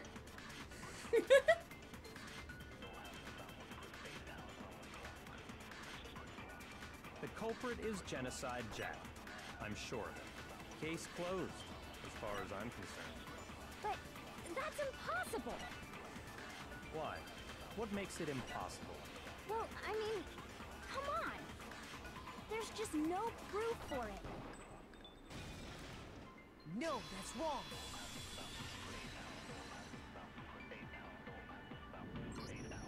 I might know one reason he could be involved. What? I found this file while I was looking around the archive in the library. I guess it's some kind of confidential file the police put together about the Genocide Jack case. What? That's kind of weird as shit, isn't it? What was something like that doing in the library? The why of it is probably more trouble than it's worth. So let's forget about that for now. More importantly, it outlines all the specifics of every Genocide Jack case in exceeding detail. According to the file, there appear to be 2 defining characteristics in every Genocide Jack case. The first is that a bloody message is found written at the scene of every murder. Oh, that's right. Boob lust. Hifumi. No. It's actually bloodlust. But more important is the other characteristic. And never made public? Oh! What the hell is it? I have to keep my hand away from the controller. Why don't you tell them, Makoto? Oh, why do you keep putting it on me? You're the one excited about this. The other characteristic of every Genocide Jack case, which the world at large doesn't know, if I'm not mistaken, it has to do with the positioning of the body. Where the murder took place, the bloody message left behind, how the victim was positioned. I got it! And I gotta have a heart back. In every Genocide Jack case, the killer suspends the body in a certain way. Other than the killer, the only people who know about this are the higher-ups in the police department. However, Chihiro was most definitely suspended in the same way. So, how did the culprit know about this when only high-level police officials were aware of it? There's only one logical answer I can think of. It's because the culprit in this case is the real Genocide Jack. No fucking way! You're saying Genocide Jack is one of us? Yes, in fact, it's Toko. What? Genocide Jack's true identity is Toko Fukawa. He says that with such ease. Oh, thank you for the hydrate, Gray. How have you been? Hello. You lie! Shut up, Akumi. What? Hey, okay, wait, hold on a sec. Toko has like bloodophobia or whatever, remember? What kind of serial killer is afraid of blood? Right? The first time I ever played this game, I was so confused why there was just a pink liquid hanging around.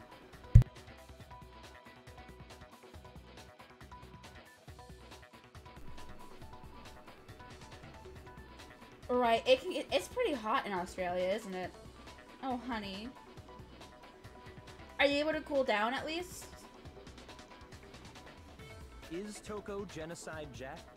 The answer is yes and no. Another riddle? Man, why is this gotta be so complicated? It's a riddle for sure, but I feel like I understand it. What it means for Genocide Jack to be Toko, but also to not be Toko. The answer is that she's not just one person, but multiple people, right?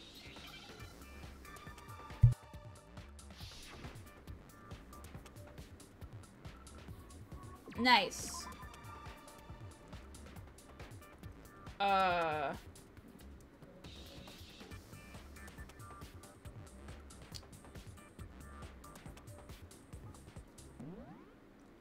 That's not what I wanted.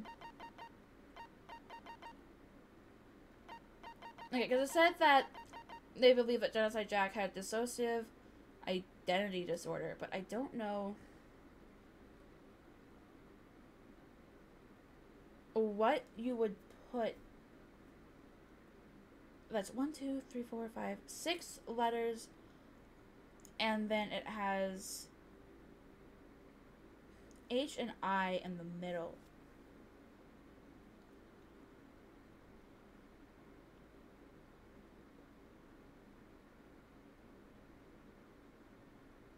What?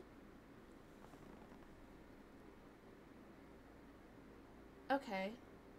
It's dissociative identity disorder. It's not disorder. Dissociative identity.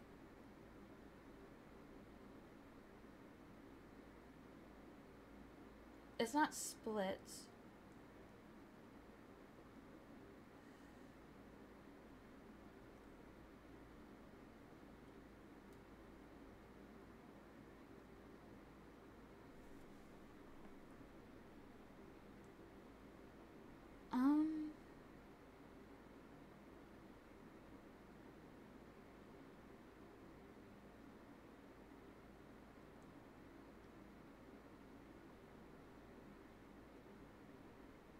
What?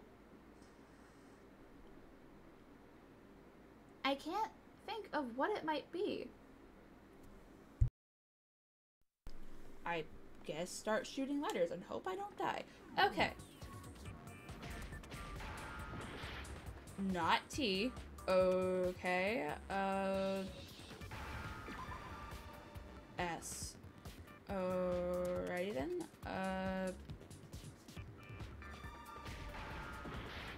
Not I.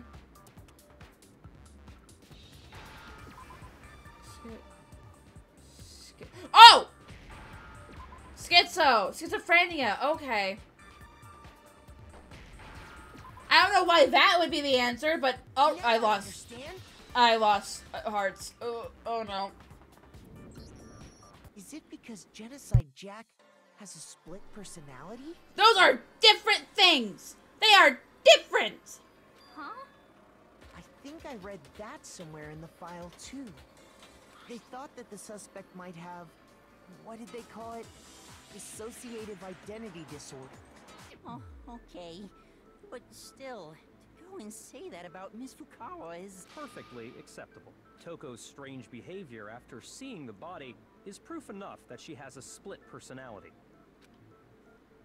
The one thing that shows Toko could have but not personality, it has to do with her behavior. Her behavior changed. But you're talking about how she started acting totally different than usual, right? Schizophrenia and dissociative identity disorder is two completely different things.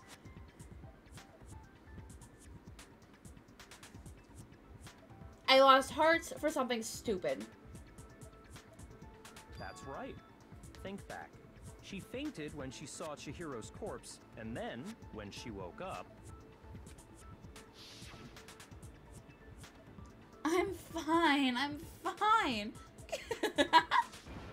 Whoa, is that a dead body? Hey, are you dead? She must have hit her head real bad when she fainted. The world has a front and a back, a top ending and a bottom, a sea of truth and a web of lies. This is quite concerning. I mean, she sounds completely different. She was acting funny, that's for sure. That melancholy tone of hers completely disappeared. Yeah, Toko is my favorite simply because of Genocide Jack. Don't go assigning adjectives to my tone without permission. Not to mention, once she regained consciousness and saw Chihiro's body again, she was utterly calm. In other words, within her is one personality that can't handle blood, and one that obviously can. So when Toko trapped herself in her room, it's because she was scared of Genocide Jack?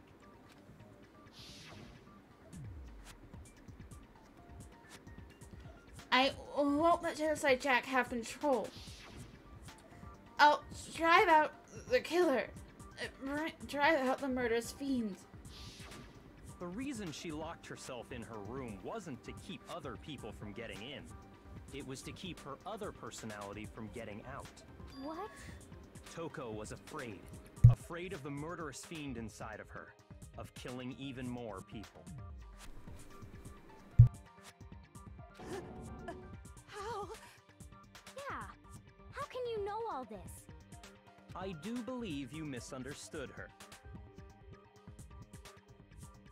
What she's trying to say isn't, how can you know all this?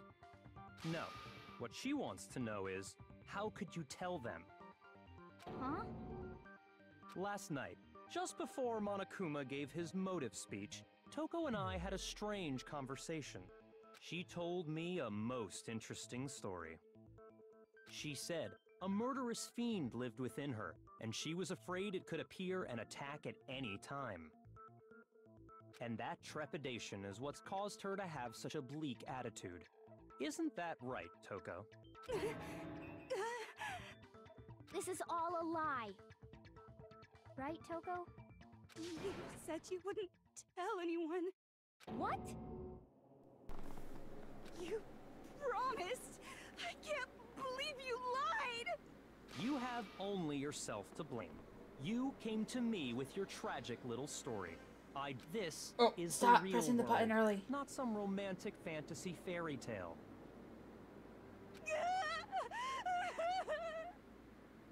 Besides, you broke your promise first.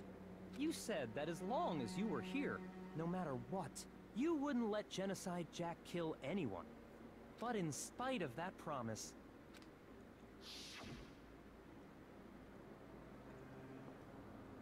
I'm sorry. I couldn't keep our promise. But don't worry. Never again. I won't let Genocide Jack have control ever again. You said if I kept my promise, you would go out with me. That's the only reason I promised. How many times do I have to tell you? I never said that. But you weren't able to do it. You just couldn't resist that rush you got from killing, could you? I tried. I swear I tried to control it. But your efforts were useless. What a disappointment. I hate you. Well, the opening act is nearly finished. All that's left is to hear from the person in question directly. person. You don't mean... Togo's body suddenly lunged backwards. A huge thud echoed across the courtroom, but in the next second... Well, hello there! Is it me you were hoping to see? It was! Hello, Jill. What the heck? So you figured it out, huh? Well, whatever. What are you gonna do? I'm the ultimate murderous fiend, Genocide Jack! Or better yet, let's go with Genocide Jill! What the fuck is this? Toko, what happened to you? Not Toko, that's a loser name, and what happened is a textbook split personality. So what if one of them happens to be a serial killer? You should turn a blind eye to one's faults.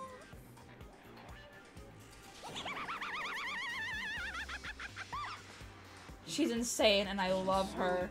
Intense. Like they say, sound in murderous mind, sound in murderous body. This one is so different from the one we've come to know. Of course. Yes, well, the world is composed of a front and a back, you know. Just like how every inning has a top and a bottom, or how in the depths of every truth lives a little lie. Behind every dark and gloomy soul lives another that shines as bright as the sun! This is the murderous fiend, Genocide Jack. This is beyond insane. Miss Jack, Jill, can I ask you a question? What's up? He looks so cute. Some of us think you might be the mastermind behind our entire situation. What are your thoughts on that? Well, I'll tell you, I am the mastermind of all masterminds! Just kidding! Then it's not true? Of course it's not true! How dare you try to link me to that creepazoid! And another thing, the police and government and society in the outside world are totally powerless! I mean, they just let this idiotic, bloodthirsty maniac go buck wild all over town! Not wrong there. Sure, I'm a bloodthirsty maniac, but life is pain, right? To live is to hurt other people. It's a necessary evil if you want to survive. The act of living itself causes pain for everyone. Just kidding again!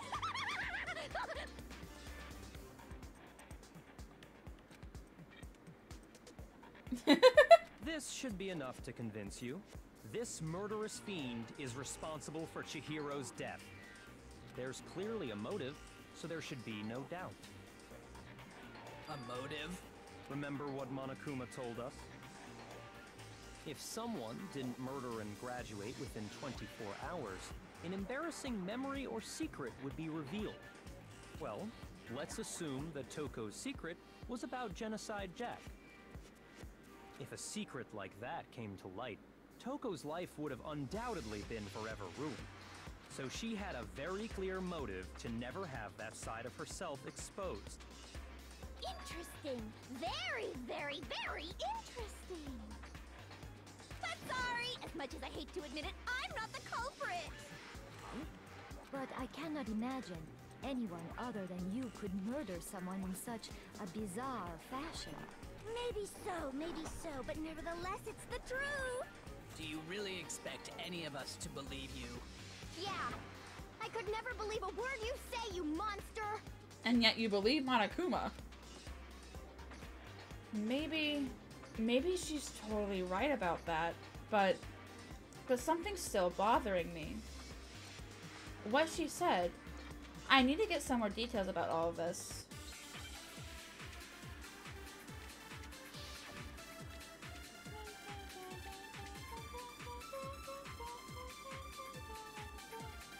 Status of the dead body. Sorry, but I didn't kill anyone! You say that, but do you really expect any of us to believe it? Perhaps if you had an alibi, that would change things. Oh, an alibi, huh? Now we're talking! When you compare your past murders to this incident, The modus operandi matches completely. What more Ah! proof do we need?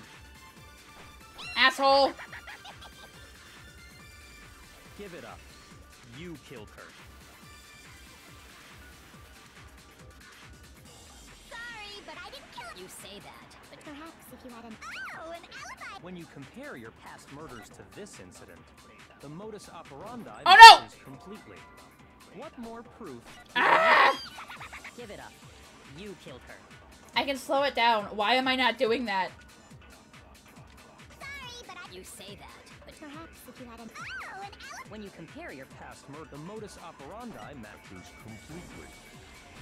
Okay. No, that's wrong. Why did I have such difficulty with that? Are the methods of murder really exactly the same? I think there's a slight difference between the Genocide Jack cases and this one. Huh? How's it any different? Uh-oh, you don't know? Well then, human garbage, let me tell you! I murder with passion and conviction. I consider myself a professional, and I have a very particular way of doing things. Imagine you go to a fancy Italian restaurant. They're very picky about the noodles, the sauce, everything. But what happened to Chihiro? It'd be like if that same Italian restaurant started using ragu or Chef Boyardee. This is no creation of mine. Let me rephrase that in a way that maybe makes more sense. There are two clear differences between the Genocide Jack cases and this one. There's one clear difference between the murders. In the photos from the other Genocide Jack cases, look at the neck and stomach. You'll see a clear difference. I had it down to be the bloody message, so the fatal wound.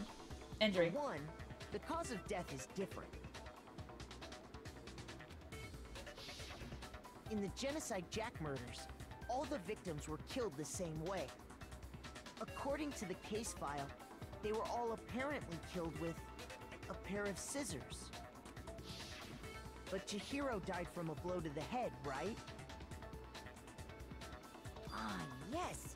That is remarkably different from the other murders. Wouldn't it be strange for someone who kills the same way without fail to suddenly change their method? And there's more. One more conflicting detail. That's right. In my recipe of murder, if the bloody message is the tortellini, then the arrangement of the body would be the pesto sauce. Why does she keep resembling it to pasta? Please stop comparing killing people to cooking. So, Or at least stop with the pasta. difference has to do with how the body was arranged?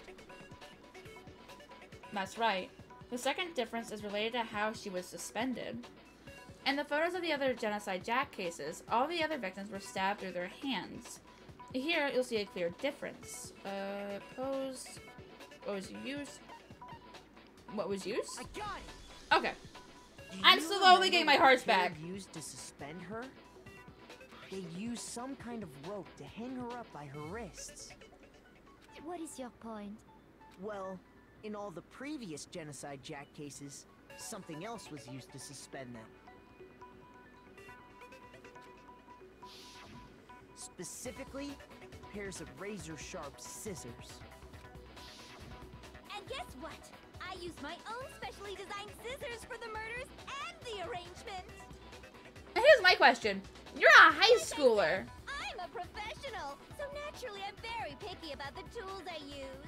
Like, you're a high schooler. Where did you get the money and these connections to get these scissors made? And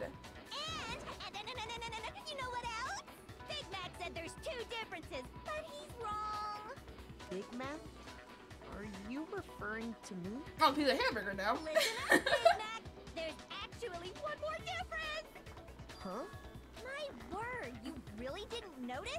Take a look at who the victims were in each Genocide Jack case. There's a pattern there, just waiting to be discovered. A pattern?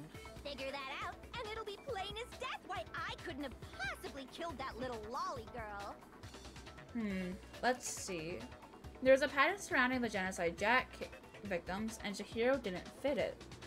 If I look at the names of every victim, what you'll notice is, I think I figured it out. I know why she couldn't have killed Chihiro. Her lover, her friend. I don't think it would matter with the friend. A girl? I got it! Is it because Chihiro was a girl? Bingo! Bullseye! Right on the money! What are you talking about? In all the Genocide Jack cases, all the victims had something in common. Oh, sorry, Gray. I completely missed it. I'm glad you're home. Just relax and cool off. Ken Harada, 32. Tetsuhiro Honda, 17. Shoji Gaku, 23. Kano Issei, 14. Takashi Yoshida, 30. Komatsu Nataru, Takafumi Gono, Uchida Naohia, Takashi Masue, Yuto Yumijima. There was no end to it. They were all guys? That's right! The people I kill with such passion and conviction are all adorable little men!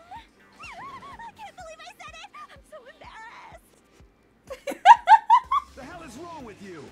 I can't help it! I'm just a full-throttle boy-on-boy fangirl, and the movie side of me just hates it.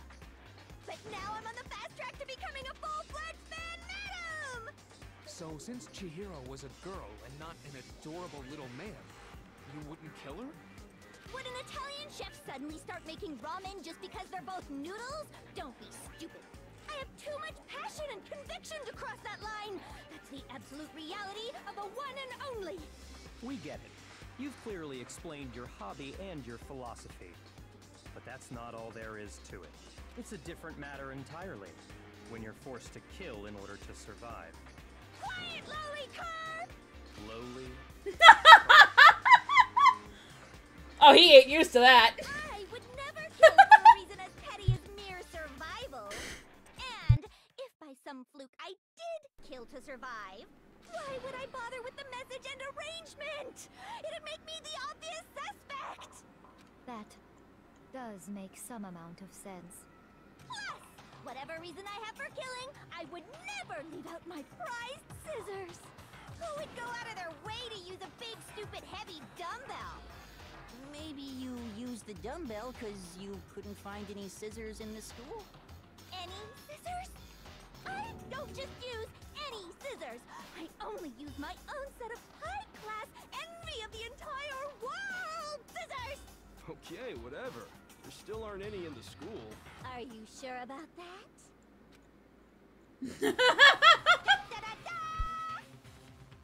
Of course she has them. She's fully equipped. That's right! So I can kill anywhere, anytime! Why would I resort to dumbbells or rope when I have my trusty scissors by my side? Go ahead, tell me I'm wrong! You can't, can you? Gutter dogs, all of you! Not to mention, I have no clue how to tie a good knot. So rope's totally out of the question anyway! I have no idea what's going on anymore! Could such a heinous villain really be innocent?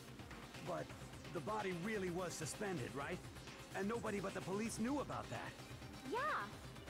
That's why we figured it had to be the real deal, and not some copycat killer or whatever. Nobody but the cops, the killer, and anyone who had access to that information. Such as the little fanboy that is Byakuya. Actually, hold on. There is one person. One person who could have copied the Genocide Jack cases. Where is he? There he is. Here's my answer. Byakuya, it's possible you could have found out, isn't it? You'd have no problem gaining access to classified government documents or internal police records. Plus, you'd already looked through the Genocide Jack file before this all happened, hadn't you? Are you saying Mr. Togami did it? Then, the reason he pushed the theory of Genocide Jack being the killer so hard was because he wanted to pin the crime on her. So, he rearranged the scene to disguise it and make it look like I put my stamp on it. The adorable glasses man was behind it all? Oh, I'm on fire! Well, Byakuya, what's your response? I see. So now the suspicion falls on me.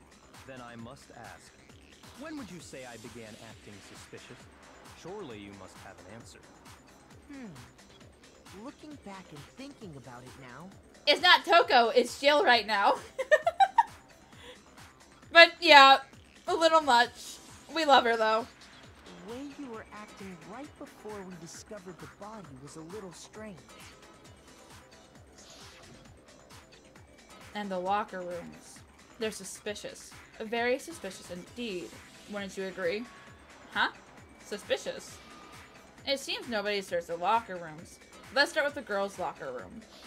You wanted to go to the girls' locker room right away, right? But since you're a guy... I should have naturally thought of the boys' locker room first. Is that what you want to say? The victim was Chihiro, a girl. Hence why I said we should check the girls' locker room. But you didn't know that before we found the body. Nothing strange about that, I'd say. On the contrary, there's something very strange. Okay then, what's so strange about it? Oh honey, you are so smart, but you are so dumb. Go ahead, share with the rest of the class. There's a clear contradiction in what Byakuya just said. I need to make it clear to everyone. I need to make it clear to everyone. A new element has been added to non-stop debates. Would you like to hear? Yes. Next, we're going to add something called a truth flashback. If you aim at a weak spot and hold down the Y button, oh fuck, I remember this. I hate these. And then you'll memorize that weak spot. This memorized phrase can only be shot once as a single truth bullet.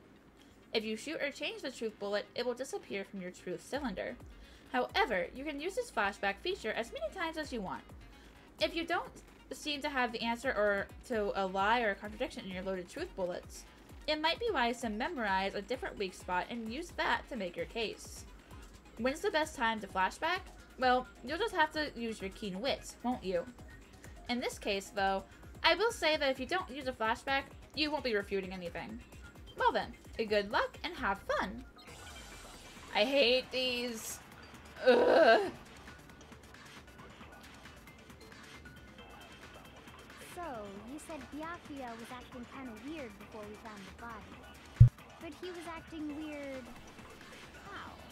If you're presented with the opportunity to check out the girls' locker room, you absolutely take it! Jill's face, I can't. Any guy. The victim was Chihiro, who was a girl. So of course I would suggest we check the girls' locker room first. There was no time for pointless distractions. What's so strange about that? You wish you'd taken me with you. Shinomiya's statement about Chihiro being a girl, I realize there's a clear contradiction there. It doesn't make sense how he could have known. Okay, I think I know which one. So, you said Byakuya was acting kind of weird before we found the body. But he was acting weird... how? If you're presented with the opportunity, that's a natural reaction. The victim was Chihiro. No, that's wrong. Okay, it was a 50-50. Okay. Ah! I'll tell you what's so strange about that. Because up until we actually discovered the body, we couldn't have known who the victim was. So your claim that you went to the girls' locker room first because Chihiro was the victim doesn't hold up. I see. That's a good answer, I must admit. Interesting. Very interesting indeed. But your reasoning is still too weak. It does. It's just a more like a tamer version of objection. Huh? What's wrong? Is that it? Surely you've got more than that. Go ahead. Show us. What's with Byakuya's attitude? It's like he doesn't even care. I've got him cornered, but he's acting like it has nothing to do with him. What's the matter? You're not finished already, are you? There must be more to it. There is. I think. There is more to it. Think about it. We just talked about the differences between this case and past Genocide Jack incidents. The proof you're looking for is hidden in there. Oh? Proof that I'm the culprit, you mean? Silence. She's done. She's done her part. The differences between this case and the other Genocide Jack murders. The evidence that proves that Byakuya is responsible is hidden in there? What could it be?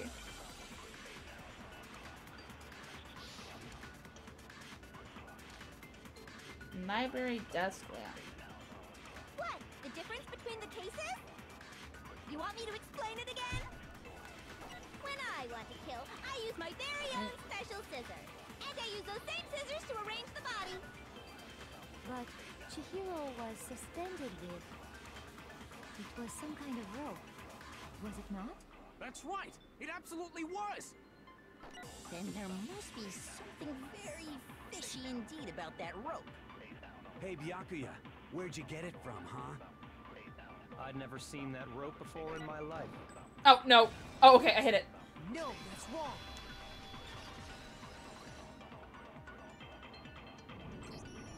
Actually, I'm pretty sure you have seen it before.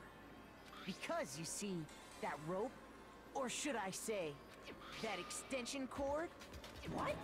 An extension cord? Byakuya, you've used the extension cord in the library more than once, haven't you? And the same extension cord that was in the library all this time? I didn't know this before. How is he holding the book like that and it be comfortable? That seems really impractical. Went missing after the murder. And there's no way someone who uses that extension cord as much as you do wouldn't discover that fact. And Byakuya must be the one who took the extension cord. I can't imagine any other possibility. That's really what you think? Then your conclusion is something like this?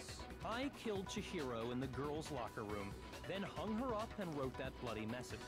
I intentionally made it look like Genocide Jack was behind it. Is that about right? He's doing it again. He's totally calm, totally unconcerned. It's as if he's not even involved. Wait, not even involved. What's wrong? I asked you if you think that's what happened. Hell yes, that's what happened. So that's it, right? Byakuya's the killer. I don't disagree with not disagreeing. Jill, honey. He kept calling this a game, right? So he'd be totally willing to do something like this to win. Sorry, but could we hold on just a second?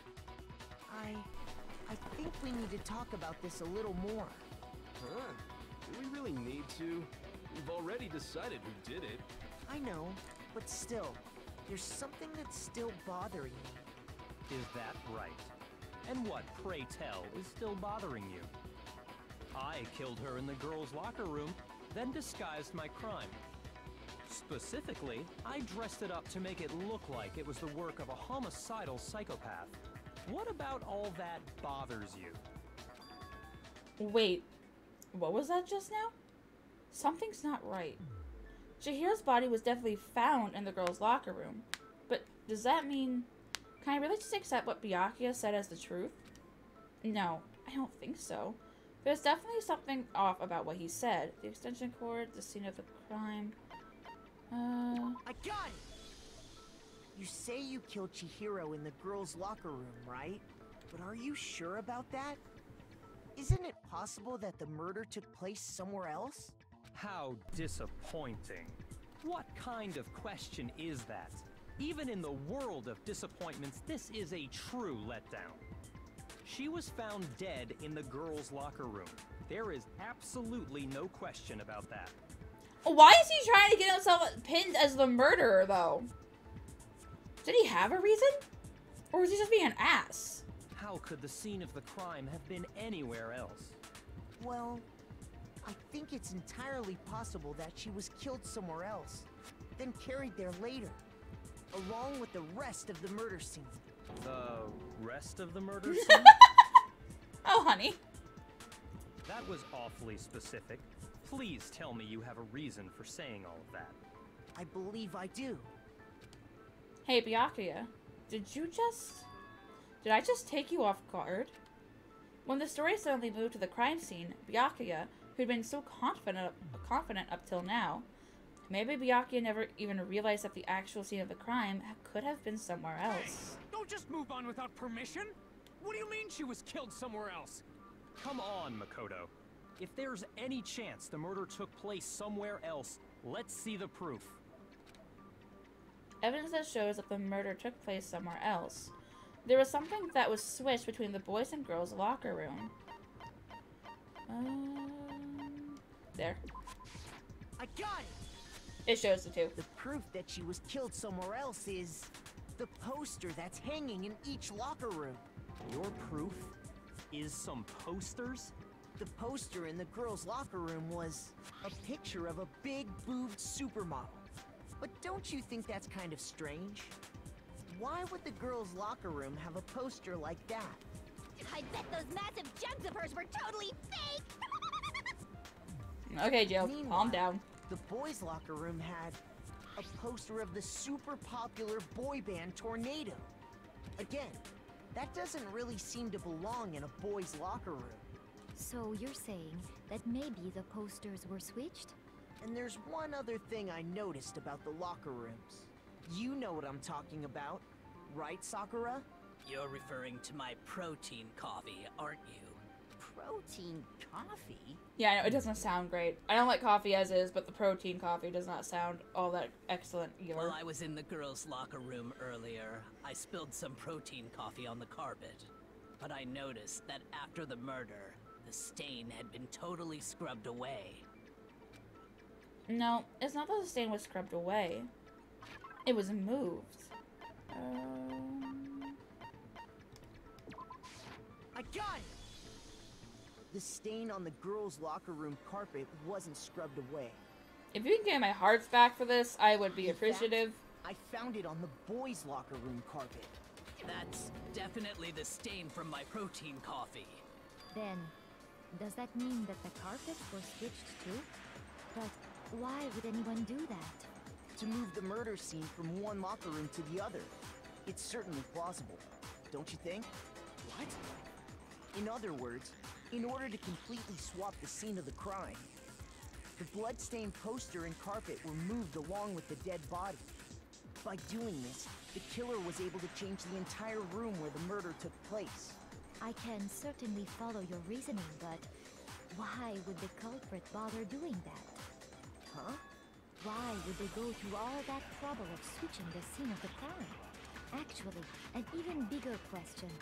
If the murder did take place in the boys' locker room, then how did Chihiro get in the boys' locker room in the first place? To get into the locker rooms, you have to swipe your e-handbook across the card reader device. But Chihiro's handbook should have only allowed her access to the girls' locker room. She had no way to get into the boys' locker room to begin with. No, she did have a way, and I can tell you what it was. I highly doubt that. Shut up! I'm telling you, I know how she could have done it. Okay. Say what it is, Yasuhiro. What is your theory? Is he right? Could Chihiro really have gotten into the boys' locker room somehow?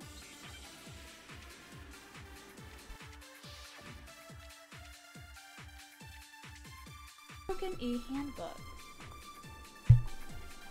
Is it really possible? Could Chihiro really have gotten into the boys' locker room somehow? Ah! I've got it! She must have hacked her e-handbook! She was the ultimate programmer, after all.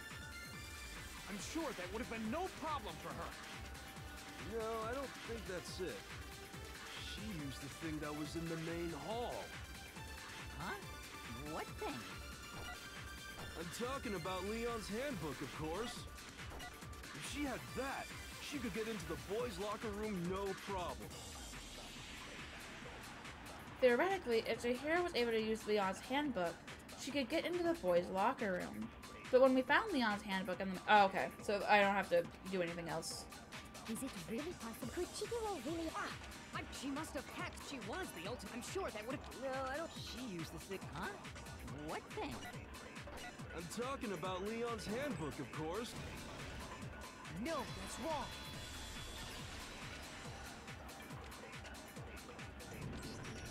No, I don't think Chihiro used Leon's handbook.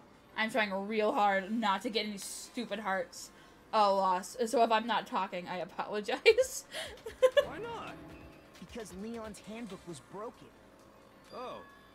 Well, then, yeah, I guess that'd be pretty impossible, huh? I am struck silent by how quickly you gave up. It's just a hero. He gives up on everything. Plus, isn't there a regulation against using someone else's handbook? Actually, the rule states that loaning your handbook is prohibited. It says nothing about borrowing one.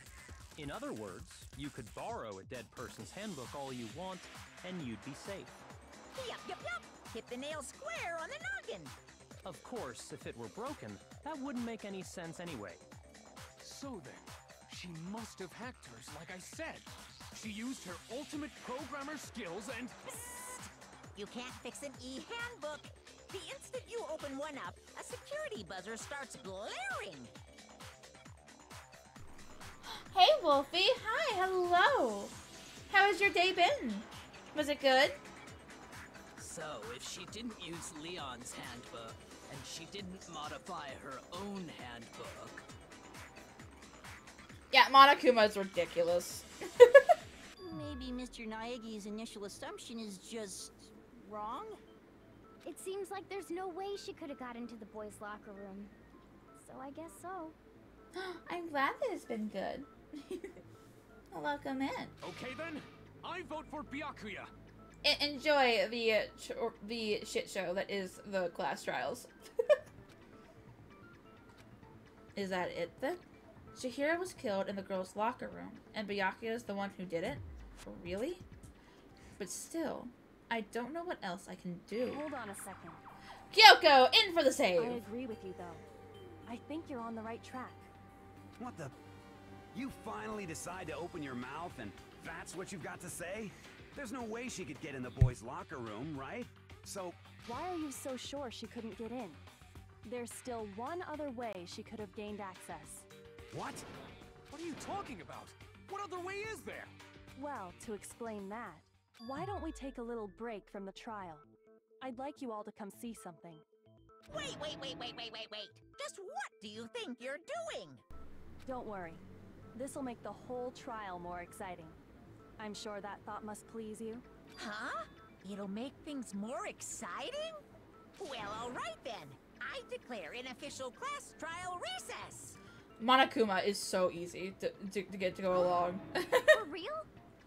He's so Now easy. then, what is it you want to show us? It better not be boring or I'll be very unhappy. Oh, I have no doubt it'll meet your lofty expectations. So, shall we go? So before I even knew what was happening, the class trial had been put on hold. We headed off with Kyoko in the lead, and where she took us was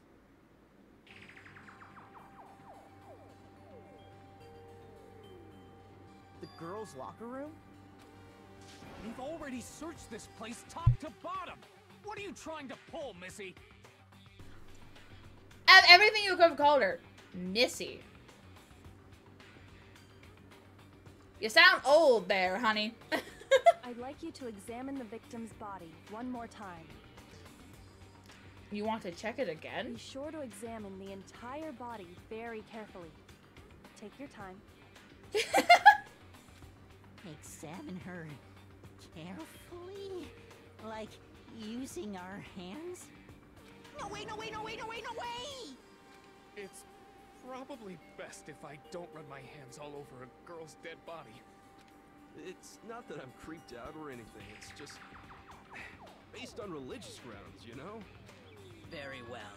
I'll do it. But you're a girl. You shouldn't have to touch a dead body. Just let one of the boys do it. No, it's okay. I think Chihiro would rather have a girl examine her. So just leave this to me. Sakura. What is this? Some kind of secret girl-on-girl action? Is that what you two are about? Chill? That's not it at all. Stop screwing around. Okay, I'm sorry, Chihiro. Please excuse the intrusion. Putting her hands together in a brief prayer, Sakura then began to quietly examine her body. Be sure to check her entire body, and I believe we will solve this particular mystery. Her entire body? I know you say that, but... What? This is... What is this? Oh, she upset.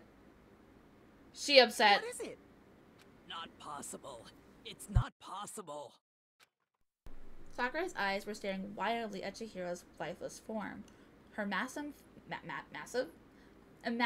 frame trembled. This girl is what? Is a boy. Ah, I see.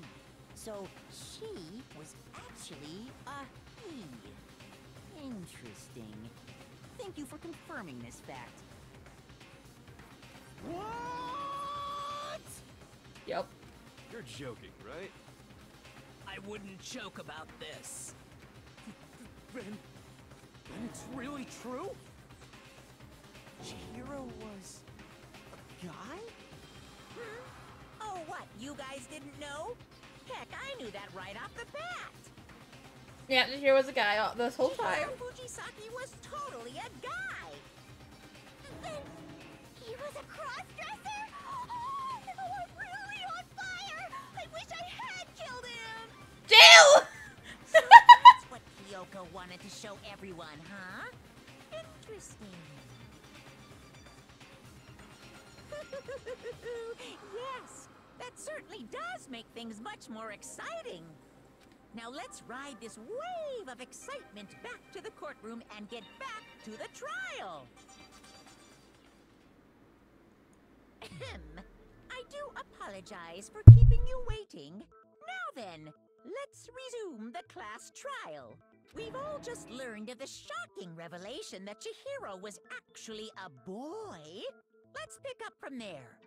Yes, well, I don't know his reason for hiding it, but the fact is, Chihiro was not a girl, but a boy. To think that Chihiro was actually a guy. The thought had never even crossed my mind. And because the victim was male, he would have had no problem gaining access to the boys' locker room.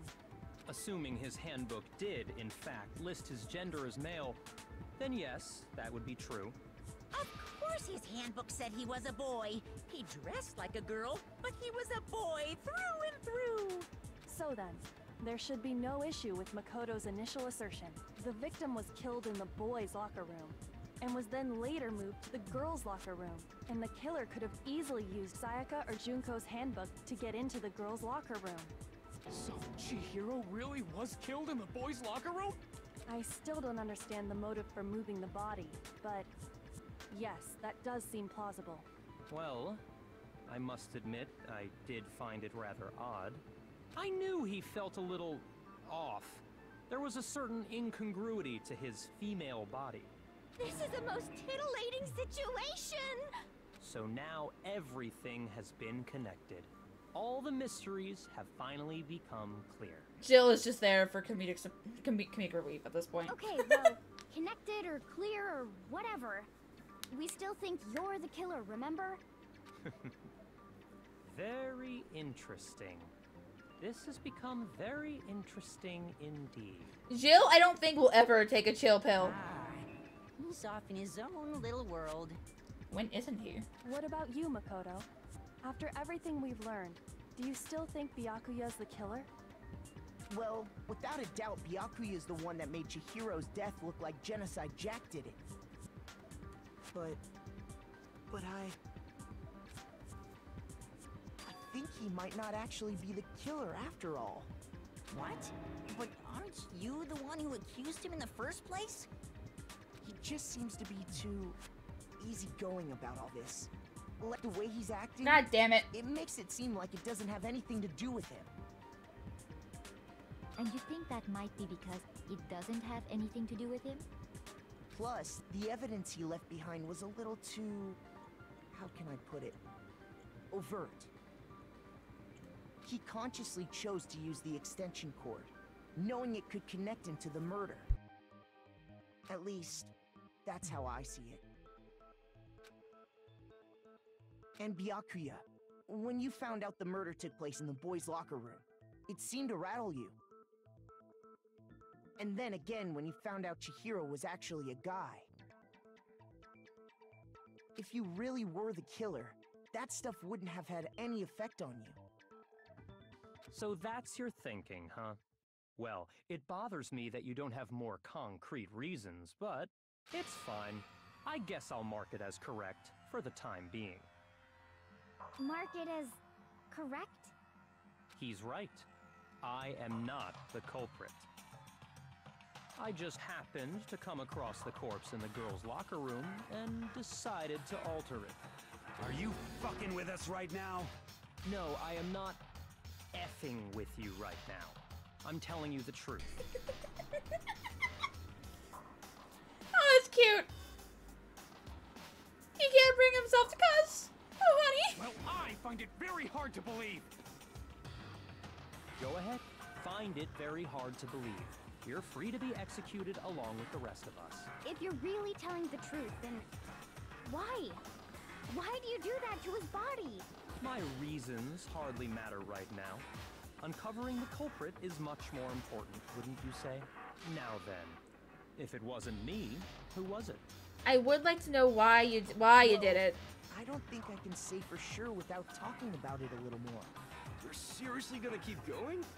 We're all good, aren't we? I thought it was clear Byakuya did it. No, I'm with Makoto. If there's any doubt whatsoever, we need to explore every possibility. Because if we're wrong, we all die here. Yep. That's true. Very well then. I'm with you too. Damn straight. Count me in. But you were just... Do you not have a mind of your own? I don't think he does. Of course I do. What am I, an ant or something? Anyway, let's discuss this all as a group one more time. We still have time to make our decision. That's very true. Our lives are all on the line. Excellent. Then shall we resume our game of hide and seek?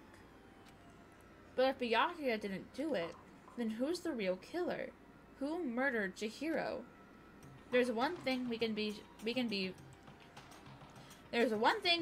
sure that we know about the killer. The killer was about to gain access to the real murder scene, which means the killer is a guy. Since the crime scene was at the boys' locker room, you would need a boys' handbook to get in. Since Leon's handbook is apparently broken, the killer would have had to use their own. In other words, it had to have been a guy. But that's still not enough. I need to find some more clues. Read! Learn to read! It's fine. Celestic. Wait, hold on. Wait. Okay, I can. What was Celeste's account? Thank you. On the night of the murder, before nighttime, Chihiro was spotted leaving the warehouse. It seems she was stuffing some blue exercise clothes into a duffel bag. Presumably, she was on her way to exercise, but the clothes were not found at the crime scene. Celeste had not told anyone other than Makoto about this encounter. Okay.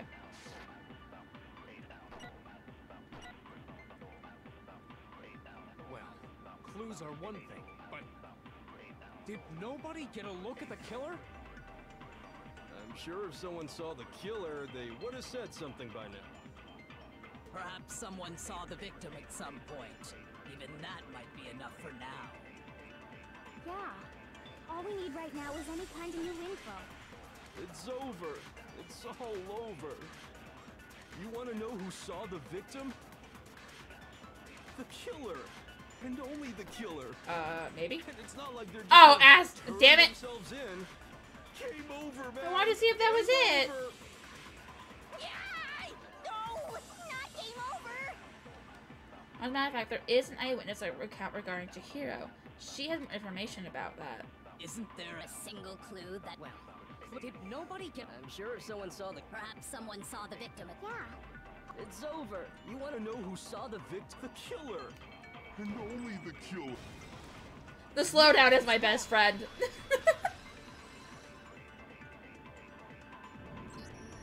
I believe someone else did see the victim before he was murdered. What do you think, Celeste? Now that you mention it, yes. I did see him. Huh? Really? Oh, but I suppose only Makoto knows about this. The rest of you had no idea, did you? That is why you're all making such ugly noises. Why do you say his name like that? Whatever! Just hurry up and tell us! It was last night, right before nighttime. I saw Chihiro in the dormitory warehouse. I saw him stuffing a track jacket into a duffel bag, and then, I assume, he headed off to exercise. A track jacket and a duffel bag? But we didn't find anything like that at the murder scene. It seems likely that the culprit destroyed them to get rid of any evidence. And that is when he said something that struck me as rather odd. Well, I'd better get going. I'm kind of in a hurry. Chihiro told me he was in a hurry. But why would he be in a hurry? Only if someone were waiting for him, I should think. So, Mr. Fujisaki was on his way to meet with someone, and then they were going to work out together? But Hina and I had invited him to exercise with us plenty of times, and he always declined. Probably because he was afraid you'd find out the secret he was hiding, right? Which means that conversely, he must have trusted whoever he was meeting with very much. Enough so that he was willing to risk his secret being revealed. What a marvelous friendship! The point is, whoever he met up with is the culprit, right? So we just gotta figure out who it was. Jill's thoughts went in a completely different direction. But knowing what we know, I can't even guess. No. You already have what you need to make the connection. Huh? You know who the killer is. I do. I can't remember what the connection is, though. So you're gonna have to be more specific. Seriously? Who is it? Who's the killer? Think back to the track jacket and duffel bag the killer disposed of. Focus on the details of these items, and it should become obvious who was waiting for him. Are you sure about that? You really think we can figure out who did it based on 2 pieces of evidence that we don't have? What? You want to track down some fingerprints or something? Even if we had the equipment for that, we wouldn't know how to use it. As was noted, the evidence is already gone. There's nothing to get fingerprints from. Maybe, but we can make certain inferences if we just take the time to talk it out. Yeah, I'm having the issue of I remember who did it, but I'm having difficulties remembering how exactly to get there, which is why I took stupid fucking losses. Easy for you to say, but fine. Celeste, did you notice anything special about the bag or jacket? The bag was just a normal duffel bag from the warehouse. All the bags in there are the same, so I can't imagine what would make that one special. Well, if I remember right, there was a decent variety of tracksuits to choose from.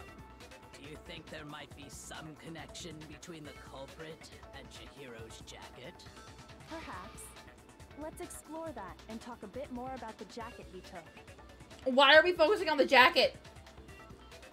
Does Chihiro's track jacket really hold some clue about the killer? Somehow, it's really hard to believe. Hey, expert is B?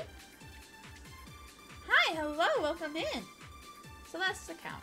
I don't think I'm using First that. of all, we know where Chihiro was headed. So that's just saying that Chihiro was in the warehouse. Exercise. So next we have to ask, why did he choose the specific tracksuit that he did? Oh hey! I got all my hearts back! I think I only had 5. Woo! I got it! When did that happen? That tracksuit because Pay attention. it matched the one the culprit was wearing. So, what you're saying is, the killer was wearing the same blue tracksuit as him? My tracksuit is black. I don't even have a tracksuit. Cause exercising sucks. Wait. I have a white tracksuit personally. I got it from the warehouse, if you must know. Did any of that really help us get any closer to figuring out who the culprit is? No way. Not a chance.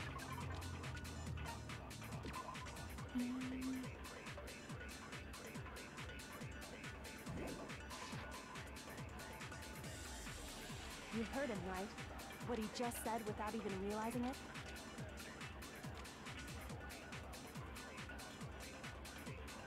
She's right. What he said just now. But Celeste mentioned it.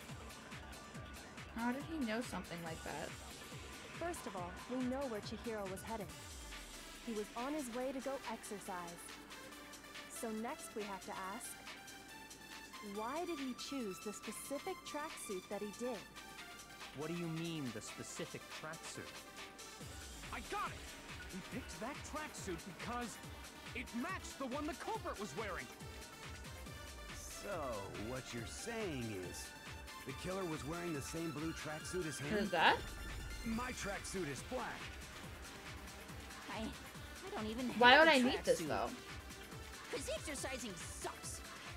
Wait. I have a white tracksuit personally.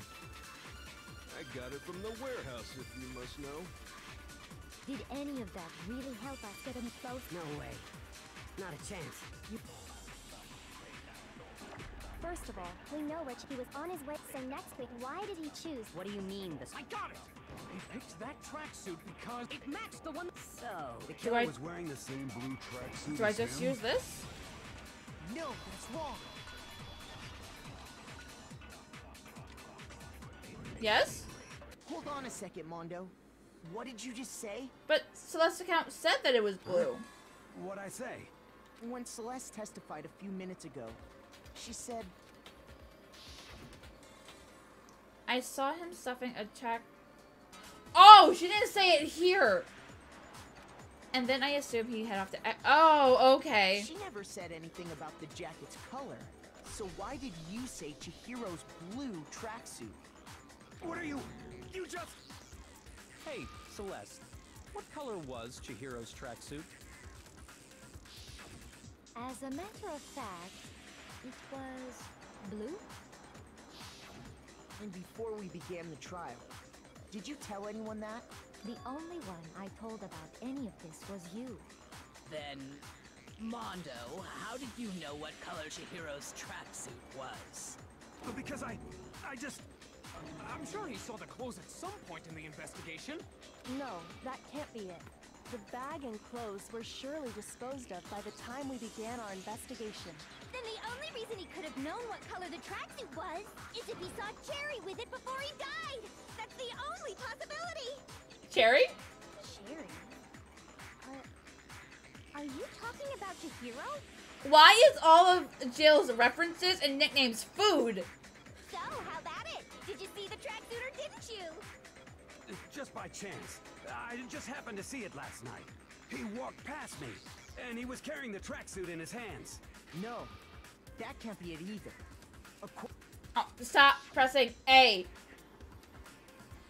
She stuffed the jacket into her bag in a hurry. It was almost like she was trying to hide it. And just like that, she was gone. When Celeste noticed it, Chihiro made a point of making sure the jacket was completely in the bag. If you just ran into him briefly, you couldn't possibly have seen what color the tracksuit was. Yeah. It would appear you've dug your own grave. Perhaps. But you handed him the shovel, didn't you? That's why you said what you did. Focus on the tracksuit and it'll be obvious who he met with? What a bunch of nonsense. Ah, now I understand. It was all one big bluff, wasn't it? Your true intention was to draw a slip of the tongue from the culprit. That's why you said you knew who did it. To put them on edge. That's right. However, Mondo was my target all along. I had my suspicions about him from the very beginning. But why? What made you so suspicious? That's a good question. When he talked, acting, I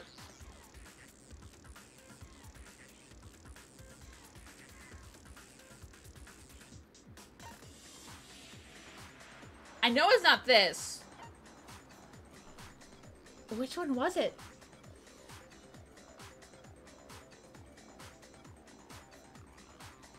was acting or saying anything that was different.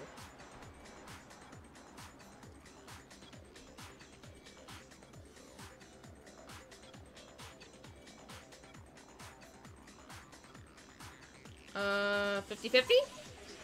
Oh. There was a certain turning point that tipped me off. Maybe you didn't notice it, Mondo, but you tend to refer to men and women differently. Oh, it was how he was speaking. You only call guys dude. For girls, it's chick. And after he was killed, you happened to refer to him as dude. Once I picked up on that, it occurred to me that Mondo knew something we didn't. You notice such a tiny detail? Are you a witch? She's a witch! You're positively frightful! No, I'm not the frightful one. Not nearly as frightful as someone capable of murdering a friend. I think that's gonna drop my grade. Oh no. Mondo, was it really you? Did you really kill Chihiro? I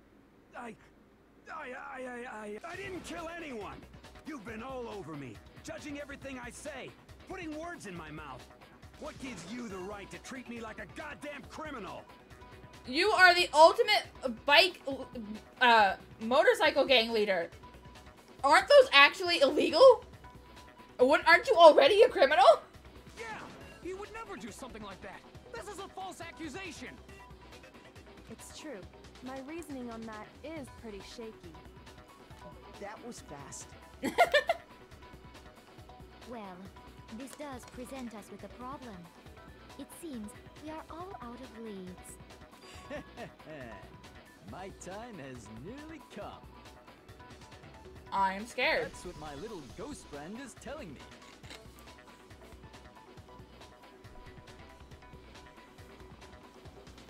Oh yeah, that reminds me. Hifumi, weren't you telling me you found some evidence? Aren't you?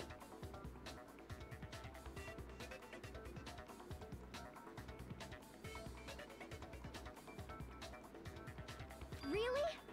What kind of evidence? Yeah, I know. Only because men fight with their actions, I guess.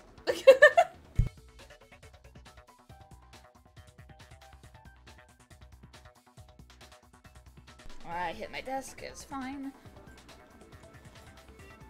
Ow. Also, I don't think I deserve to be called your favorite, but thank you. Actually, you know, now that I'm thinking about it here calmly, it might not be all that relevant. Jeez, does your confidence just get up and walk away? It's fine, man. Just tell us. If you really insist, then... here it is. What do you have there? It happens to be an e-handbook. I found it laying on the ground, so I scooped it up. You found it on the ground, right? Then it must belong to...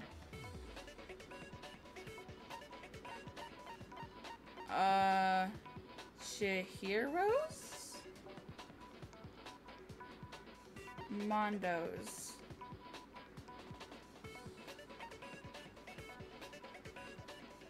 I got it! We know Chihiro's handbook was missing from the scene of the crime, right? Oh, okay. For a fact. For a fact indeed. I was totally sure I'd found it. Then it must hold some clue about the culprit, right? Well, that's what I was hoping. But it's busted. It won't even turn on. I imagine the culprit broke it to get rid of any evidence after the murder. That's odd. I didn't think the handbooks were quite so fragile. You're right. They're not. They're totally waterproof and shock resistant. It would take an awful lot to break one.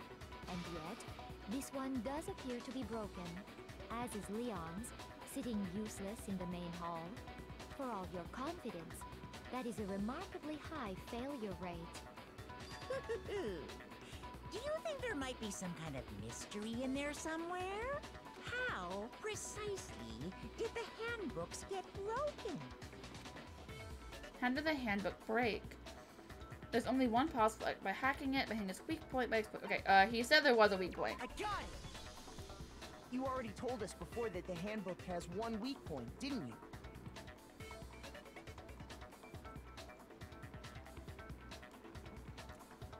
Yeah, I don't understand that. I don't understand how people can be fighting, like, hardcore fighting, and then be best friends. And right after. I don't get it. Yeah! You remember that? Sure, maybe I let that slip, but I never told anyone what the weak point actually was. But if the handbook is supposed to never break, and two of them broke in quick succession, then we can only assume that someone's figured out its weakness. You know what the weakness is, right, Monokuma? So, what is it? Huh? You're asking me? I think it's a necessary piece of information if you want this to be a fair trial. But if I tell you, and someone else decides to copy it, that would be very not good. Just tell us already! Why would we want to break our own handbooks? Oh well, I have a weakness for pushy demands. But you're sure you won't follow their example? Then allow me to make a special announcement. The weak point of my cutting-edge e-handbook is...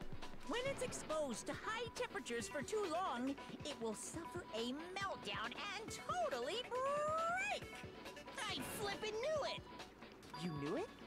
Yeah, because I found the handbook laying on the floor of the sauna. The temperature in the sauna can reach over 200 degrees. Strange how you don't get burnt, huh? Yeah, but you can get, heat exhaustion. Heat stroke. One of the two. It's because as your sweat evaporates, it creates a cooling layer of air around your skin. If the hot air of the sauna were somehow pushed directly onto your skin, you'd definitely get fried. Science lesson with Monokuma. Or biology lesson. That layer of air would get blown away. That's why you may feel a burning when you move around. So when you're in a sauna, make sure to keep nice and still. Wow, interesting. I learned one new fact today. That is a mere trifling speck of knowledge.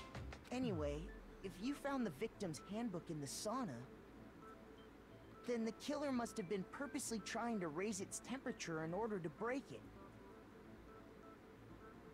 meaning the culprit somehow knew its weakness. But how'd they find out?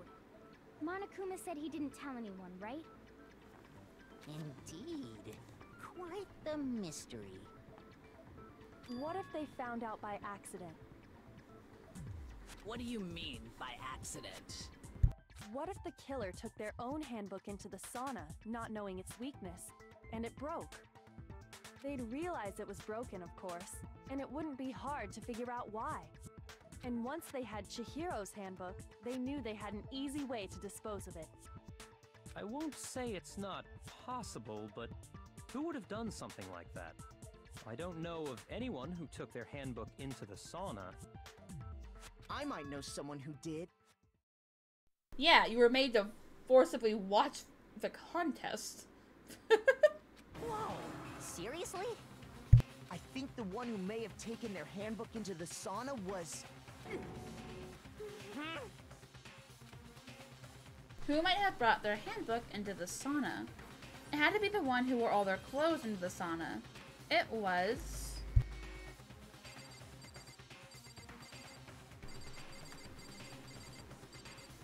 the one who looks so pissed right now. Here's my answer. Mondo, your handbook got broken in the sauna, didn't it? What? Why? Why do you keep accusing him? Mondo and Taka had an endurance contest in the sauna not too long ago, remember? And for the contest, Mondo just so happened to keep his school uniform on. But little did he realize, he'd also left his handbook in one of his uniform pockets. And when it was all over, Mondo discovered that taking your handbook into the sauna could easily destroy it. Then you read. No, wait, hold on. You've got it all wrong. He would never kill. I don't accept this. Show me the proof.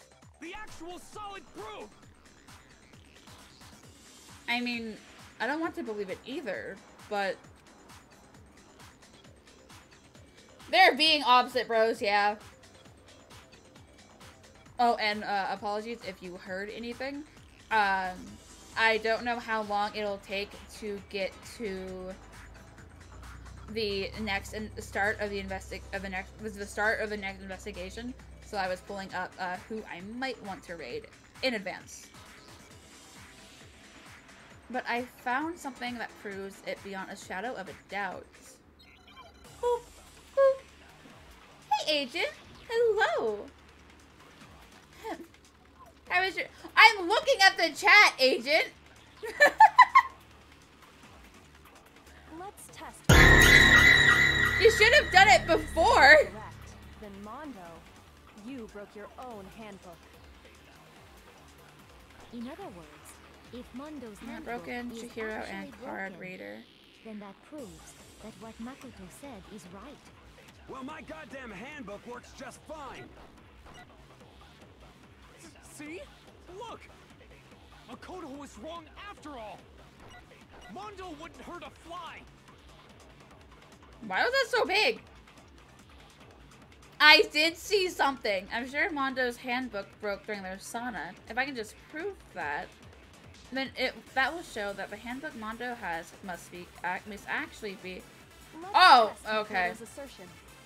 If what he says is correct, So do I fire this on? You broke your own handbook.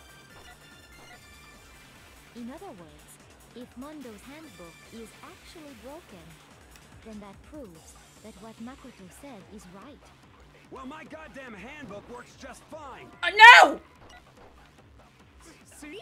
Makoto was wrong. Mondo wouldn't hurt a fly. Let's test if what he said. You broke your own handbook. In other words, if Mondo's handbook is actually broken, then that proves that what Makoto... Well, my goddamn handbook works just fine. Ha! That's wrong.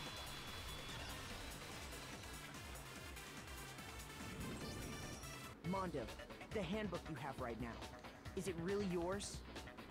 It can be so frustrating. They made it that way too. They wanted you to get frustrated at the little pink words and like the stupid little hints that you may miss because you don't think that they're relevant. The fuck is that supposed to mean? The broken handbook that was in the main hall. Isn't that one actually yours? What the heck are you talking about? What I mean is, I think Mondo swapped his handbook out for one that actually works. I think he took Leon's handbook and replaced it with his own. After all, Monokuma said himself that Leon's handbook never should have broken. That's right! The punishment it suffered wasn't nearly enough to destroy it. So then, the broken handbook in the main hall is actually Mondo's, which would mean that the handbook Mondo has right now is actually Leon's, yes? But doesn't that violate the school regulation that says loaning out your handbook is prohibited? Well, here's how I look at it. There is a rule about loaning your handbook to another student, but if they're dead, they're not a student. I did see Agent. I was looking right at chat. The first jump scare all night, and you blew it. It's kind of a gray area, I admit. But no worries. If anything, it just makes things more interesting. As such, I decree that exchanging handbooks with a corpse is not a violation of the rules. Well, Mondo, if I'm wrong about this, you're welcome to say so. That is definitely true. Emotional damage! Was that directed toward me or the Agent? Son of a bitch. Yeah, dead people don't study, as far as we know. And if they do, we have no proof saying otherwise. What's wrong, bro? Come on, tell him he's wrong. You are wrong. You have to be wrong. Everything you just said is wrong. You made it all up. Okay, then why don't we look back on this case one more time, from the beginning? That way, everything will become clear, and we'll all see if I was right or wrong.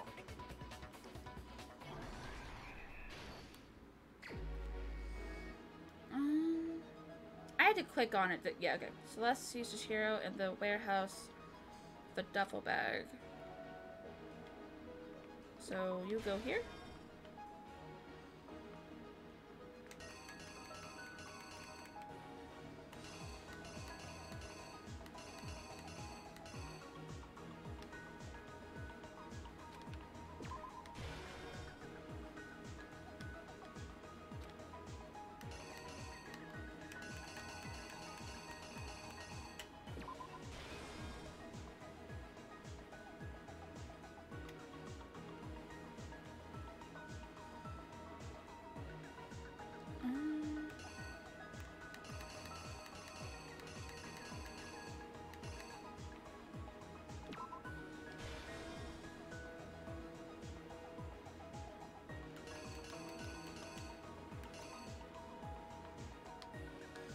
Place some blood spot. Okay, so the poster.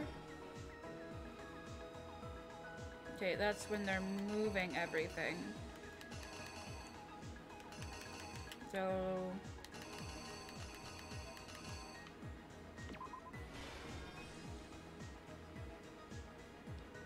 which locker room? So this one.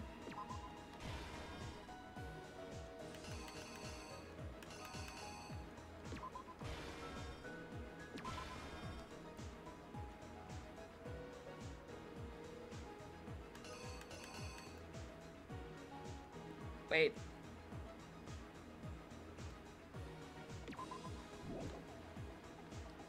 The killer took something from me. Oh. I am glad I went and checked. Okay, so how did Byakuya get in here? That is also a kind of good question.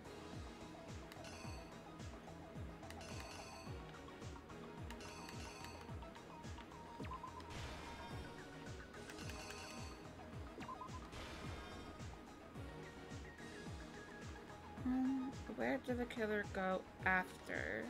The sauna. Okay. So...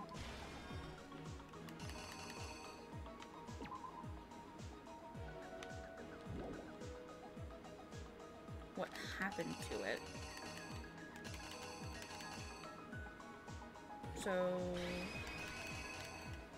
the killer is... this you. might be it? First, let's take a look back to before the incident. Last night, Celeste saw Chihiro in the warehouse, correct? Why is that how she's standing? At the time, she was apparently stuffing something into a duffel bag.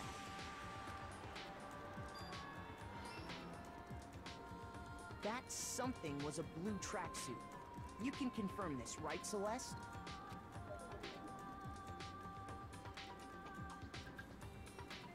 With bag in hand, Chihiro headed out, even though it was officially nighttime. She made her way to the locker room, specifically the boys' locker room. But how could the victim, who was apparently a girl, access the boys' locker room? Oh.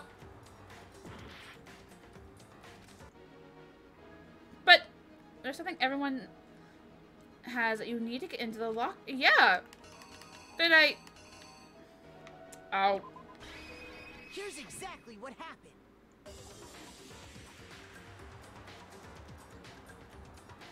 With bag in hand, Chihiro... she made her way, but how could the victim... that was a stupid mistake. Okay. Because she was really a he, which is why he was able to use his own e-handbook to gain entrance to the boys' locker room. Once inside, he met with someone there. Now I'm nervous. The person he met was the one who killed him. It seems likely that the killer grabbed the nearby dumbbell, a approached the unsuspecting Chihiro and attacked him. And that's where the bloodstains on the poster and carpeting in the boys' locker room came from.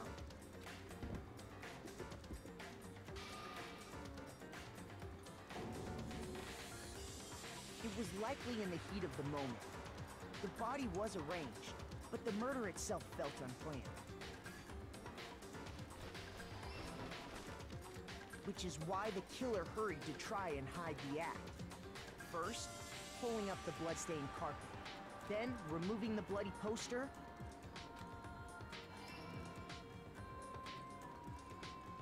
And finally carrying the corpse into the girls' locker room. I know. I love Chihiro. He's a sweet boy. I'm finding more questions as I go along, though. How those little, like, those bar things, those are actually kind of heavy, right? How strong do you have to be to just casually lift them up? A girl's handbook was necessary to get into the locker room, of course. But this alone doesn't prove that the killer was necessarily a girl. After all, Sayaka and Junko's handbooks had been placed in the main hall. Using one of those, a boy could get into the girls' locker room without much problem. And that's exactly how the killer did it. With the carpet and the poster they brought with them, they got to work. They changed the layout of the boys' and girls' locker room in what you might call a crime scene switch. Does anyone say that? That could have been the end of things, but no. Byakuya discovered the body and decided to intervene in the situation, making things even more complicated. So, after stumbling on the crime scene, he went and grabbed the extension cord from the library, and then he got to work. He used the cord to string up Chihiro's lifeless body. Yeah, but I don't think Chihiro knew about it.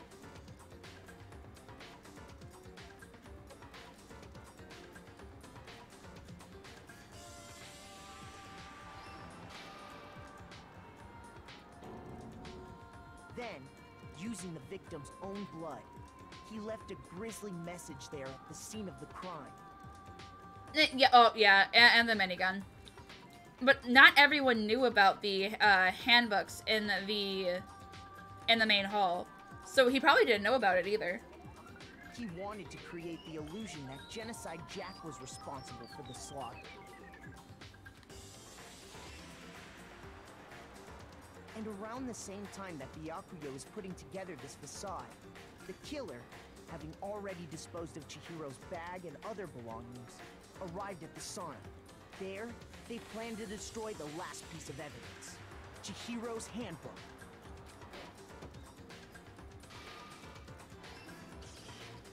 And just as the killer expected, the steamy sauna was enough to ruin the electronic gadget. Somehow, the killer knew that the handbook couldn't stand up to the heat of the sauna. And the reason they knew that is because the sauna had already wrecked their own handbook. And that's how it all played out. Isn't that right, Mondo Arata? Alright. And trial's over. Just gotta what? This can't be right. I don't want to watch the execution. They're so brutal. Yeah. Where's your evidence? They're imaginative and they're very creative. I don't want to watch it though. You need evidence. It's so sad. You need proof. Without any proof, you can't pin any of this on him. Evidence that Mondo is the killer. That already revealed itself earlier in the trial. If I can somehow show where Mondo's handbook is right now, well, once I do that, everything will become clear. A new element has been added to bullet time battles. Would you like to hear more? I do know.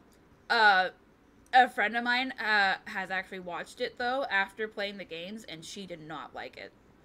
She said it was like way too rushed. So I'm probably never going to watch it. Let's talk a little bit about Fever Time and Nega Time. During a bullet time battle, if you press the RB button, Fever Time will activate, and the tempo will be forced to its max. At this point, even if you push the buttons at random, you won't miss. And so you can press AY however you want to destroy the opponent's verbal assault. But this only lasts until your focus gauge runs out, so make the best possible use of your time. Of course, it wouldn't be fair if only you got access to special time, right? So we've also prepared something called Nega Time that your opponent can use. If the opponent activates Nega Time during the bullet time battle, your tempo marker will disappear, making it quite a bit tougher to hit the buttons in rhythm. If you were to activate Fever Time at this point, no, never mind. I'm sure nothing would happen. I don't know what I was worried about. Unsurprisingly, if your action difficulty is set to gentle, the opponent won't use Nega Time. Well then, good luck and have fun. Okay, so I'm not fighting Mondo, I'm finding his bro. Alright. Show me some evidence. You're wrong. I won't listen. I refute you. False. Show me some evidence.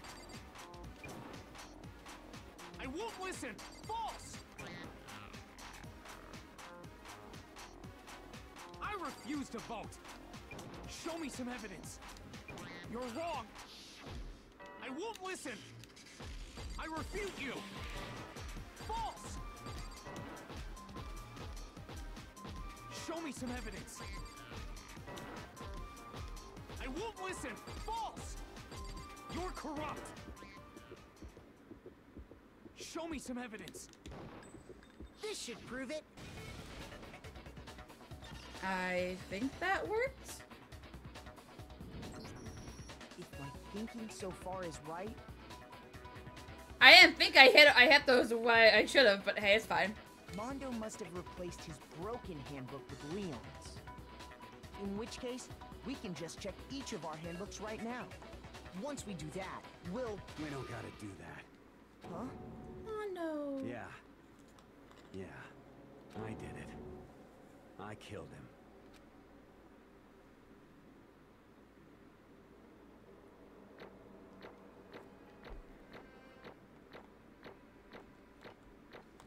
I thought for sure I wasn't going to get full marks. I'm okay with it though. Bro, what are you saying? I got no choice, man. After hearing all that, I gotta just give up. Go ahead, Monokuma. Get it over with. Ask for the goddamn verdict. Roger that. Wait! Hold on! No waiting, no holding on. Time for the moment we've all been waiting for. Grab your lever and give it a yank! Who will you elect as the Blackened this time around? Will you make the right choice or the dreadfully wrong one? What's it gonna be? What's it gonna be?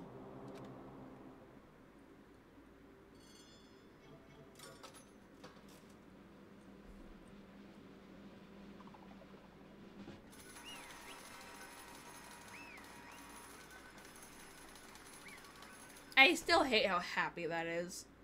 Ugh. What? Uh-oh. This time it looks like you got it right again. Yes, it is so. The Blackened that killed Chihiro Fujisaki was Mondo Owada. Unbelievable. In case you're wondering, the vote was not unanimous. Kiyotaka chose the wrong answer. You're treading very close to the danger zone, Mr. Ishimaru. You need to be more careful. I refuse to believe it. There's no way. No way he would kill someone. Sorry. What is this? Why are you apologizing? Why? Why? Why? Why?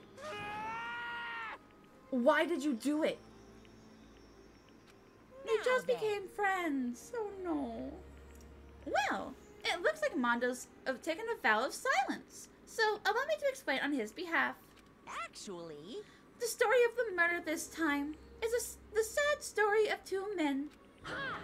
Oh, but for anyone who doesn't really want to hear it, you can hit the B button, fast forward the text. Why would I do that? Anyway, there was once a young boy, and his name was Chihiro Fujisaki. He had an extreme inferiority complex regarding his own lack of strength. You're so weak, even though you're a boy. He'd heard things like that as long as he could remember, and he couldn't overcome his weakness. On the contrary, he tried to hide and buried himself further and further into that weakness, to take on the fragile form of a petite young girl. He had chosen that as his way out. Now nobody will be able to say anything about, even though you're a boy. But no matter how tightly he wrapped himself up in that shell, the inferiority complex had already taken deep root inside of him, and was not so easily weeded out. As it turned out, the shell was completely empty.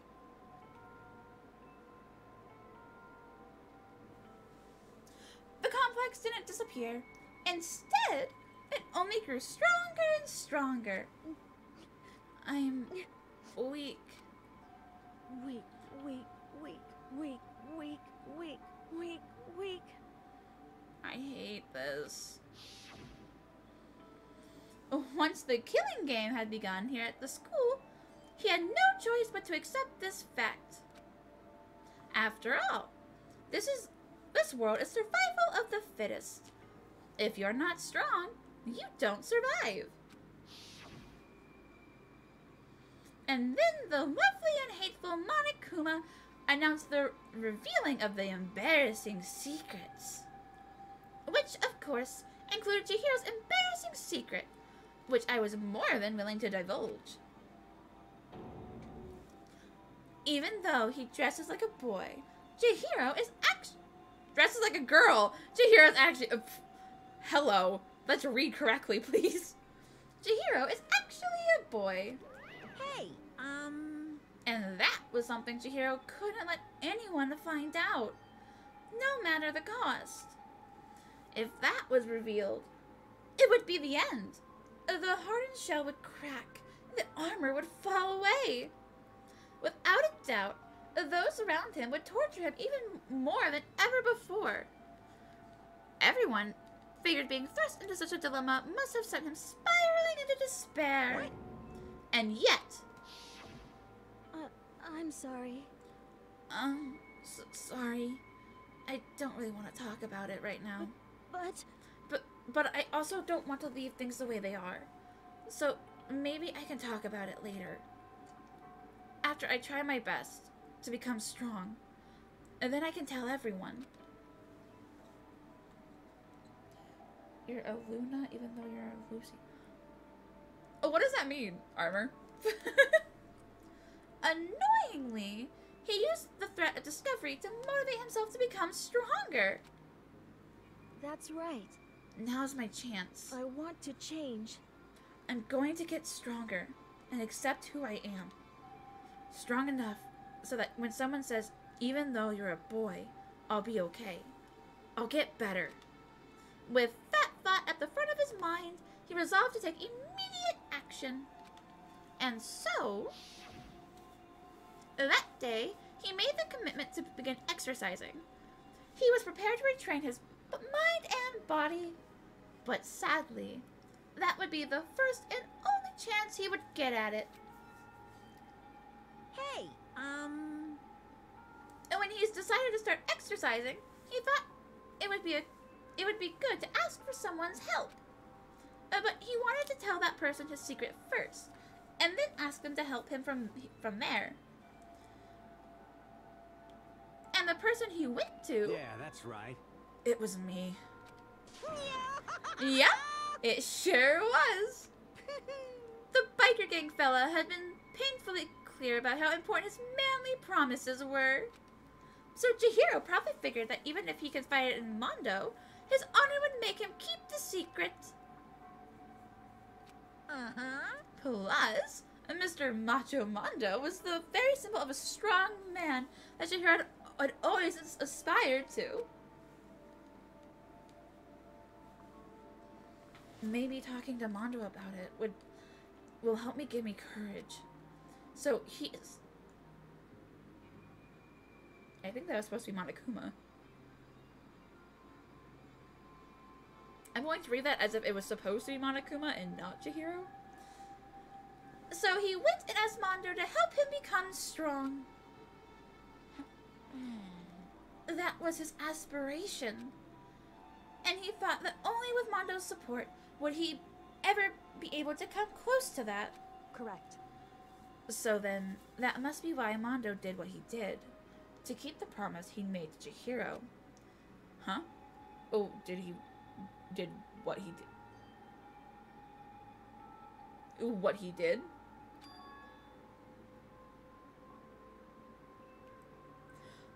Honey, I don't go to the gym.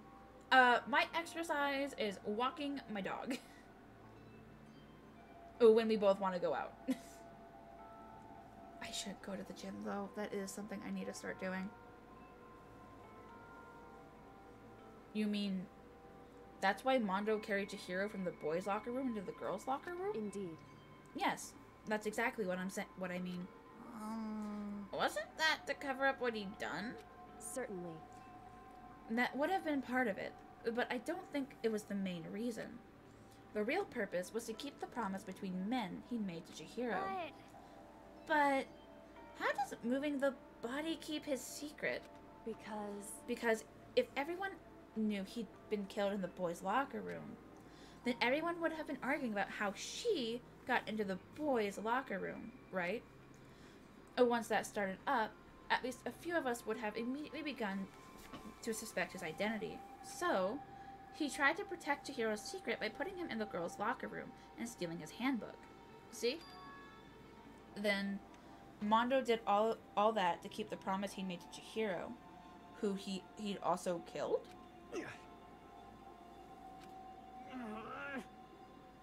Why would he do that? The more I hear you talk, the more I don't understand. I mean, you guys trusted each other, right? So why? Why did you... Because no matter what, I didn't want anyone to know. I knew it. So that's what triggered it after all. The possibility of having your embarrassing memories and secrets exposed. What is this? That's impossible. Nothing could have been that bad. Something he didn't want anyone to know, even if it meant killing someone? You're wrong.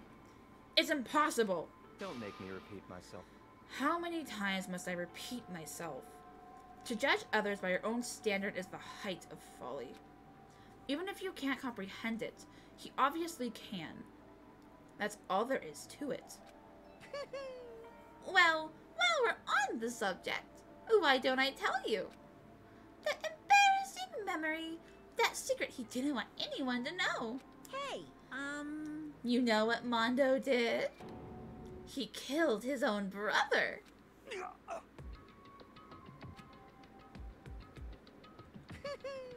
Mondo, the ultimate biker gang leader, makes all the hoodlums and riffraff across the country tremble. But the only reason he had the chance to run a gang in the first place was because of a certain someone.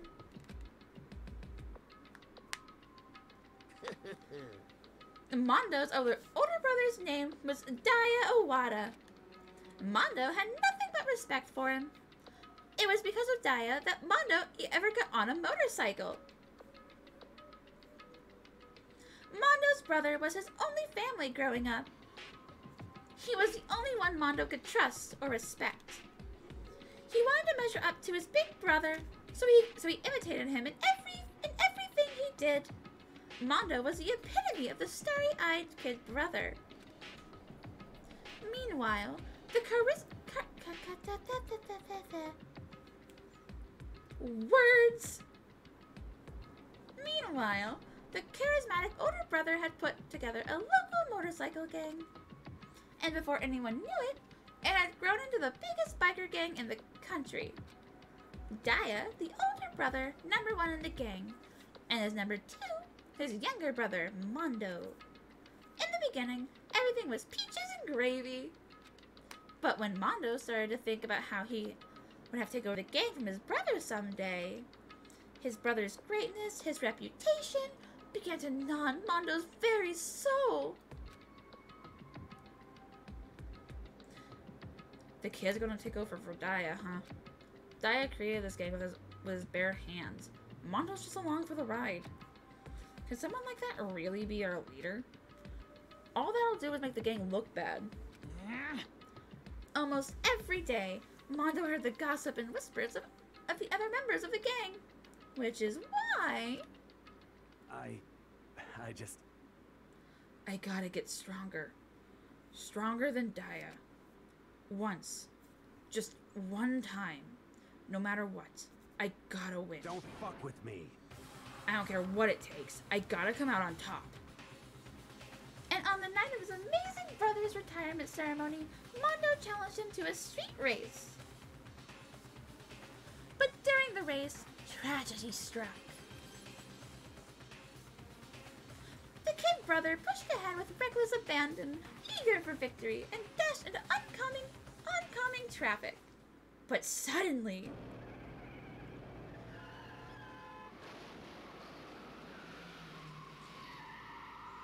I don't think that counts as murder, though. I don't think you killed him. You both knew the risks. You're in a motorcycle gang. Laying in his kid brother's arms, the older brother delivered his final words.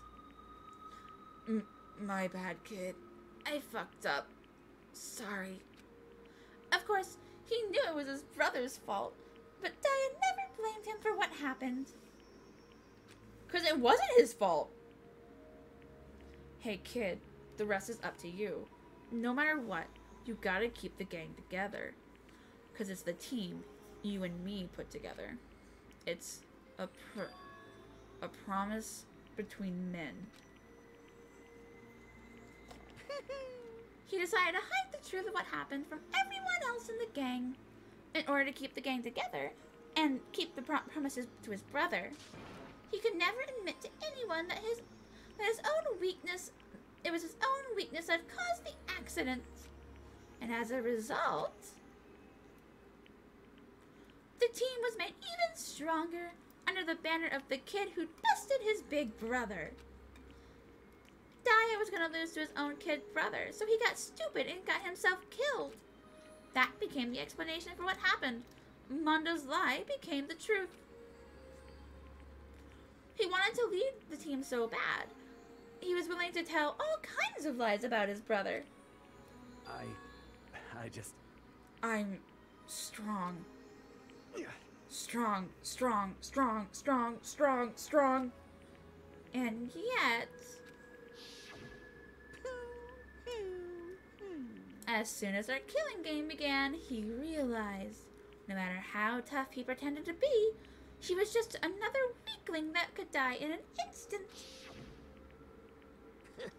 And then the lovely, the hateful Monokuma announced the revealing of the embarrassing secrets. At that point, it was clear that I would have no problem shedding light on his secret. Mondo killed his own older brother.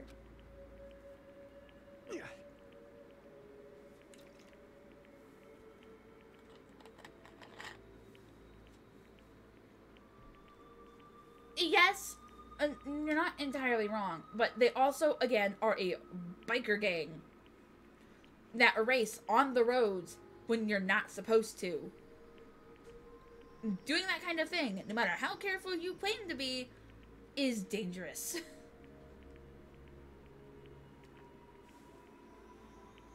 No matter what. I couldn't let the other gang members find out. If that happened, everything would have been ruined. Everything me and my brother had worked to create would have been destroyed. his death, all the guilt I'd been carrying around. It all would have been for nothing. So that's why I Mondo. After I saw what Monokuma had on me, my head filled with a kind of fuzzy uneasiness and just started swirling around. I never felt anything like it before. I didn't know what to do about it. I wasn't sure what to think or say, but after a while, that fuzzy uneasiness turned itself into a rock-hard lump of anxiety way down in my stomach. And it was right around then that Chihiro asked me to start working out with him. And right there, he told me a secret. Seriously? Jesus. I'm sorry.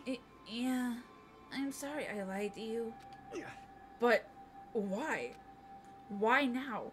Why are you telling me this all of a sudden? Huh? Because, I mean, you've kept that secret all this time, right? If anyone found out, you would... I can't go down that low. Oh, that hurts. But... You're right. But... I want to change. Oh, honey. I wrap myself in lies. I'm weak. I want to destroy that version of me forever. His words were like a gut in my knife. Wait. His words like a knife in my gut. God damn it.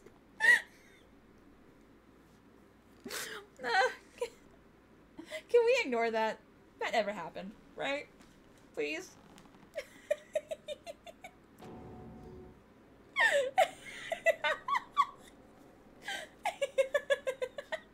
Please. If you really like me, please. Don't clip it.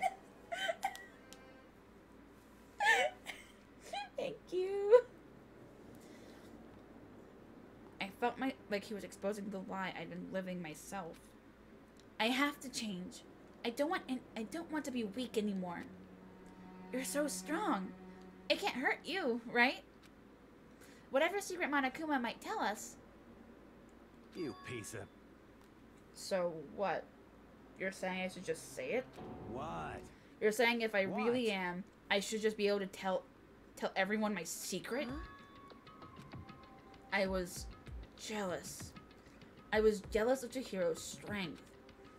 He had the strength to face his own weakness, to try and overcome it.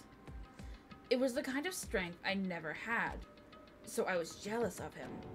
And that jealousy broke me. What? Are you making fun of me? I'm strong? Are you fucking with me right now? No. I'm not making fun of you.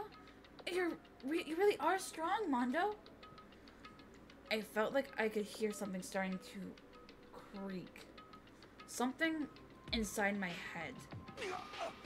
What did he want me to do? What was I supposed to do? Was I supposed to just sit back and let my secret get revealed and ruin everything? What's wrong? Damn you! Why did you have to tell me that? Are you trying to rub my failure in my face? I just wanted to... No, I just really admire you. I admire your strength. Yeah, that's right. That's right. I am strong. Strong. I'm strong. Strong. Stronger than you. You son of a bitch. And stronger than Daya. I don't remember anything after that. When I woke up again, he was laying at my feet, covered in blood. I had the dumbbell in my hand, and I was staring at him down on the ground. Hey. I killed him. I killed Chihiro. Even after all this time, I'm still just as weak as I've always been. And thanks to that, I did something I can never take back. Mondo. He was normally so aggressive, so angry. He hid that weak side from everyone, away from everyone. That was his secret. A weakness that lived in a heart like his, and it turned him cold-blooded. damn it. Look at him. You see? You're all just like him. And for a secret from the past, for a memory, for that, he killed another living human in cold blood. He couldn't cut free of his regrets from the outside world. He doesn't know what true strength is. Do you see hope anywhere in there? Because I sure don't. You bastard. Shut up, you son of a bitch. Go ahead. Say that again. I dare you. Yep. Taka's gonna lose it. Okay. I'll say as many times as I want. It's what I want to say. But unfortunately, I can't do that right now. Because the time for punishing is fast approaching. Punishing? It can't be. You mean execution? Well now, well now, well now, well now. That's what I promised you, right? The blackened that disturbs the peace will be punished. Ridiculous. Hold on. Now then, I've prepared a very special punishment. For Mondo Owada, the ultimate biker gang leader. No, wait. Let's give it everything we've got. It's punishment time! I said wait! Sorry, man. I couldn't keep the promise we made. From one man to another.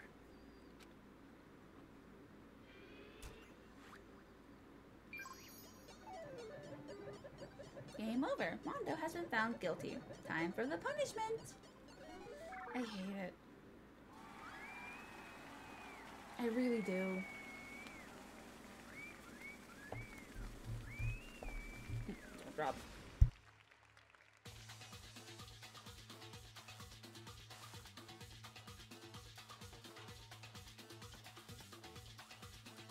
Did he have to add a pink pompadour? Really?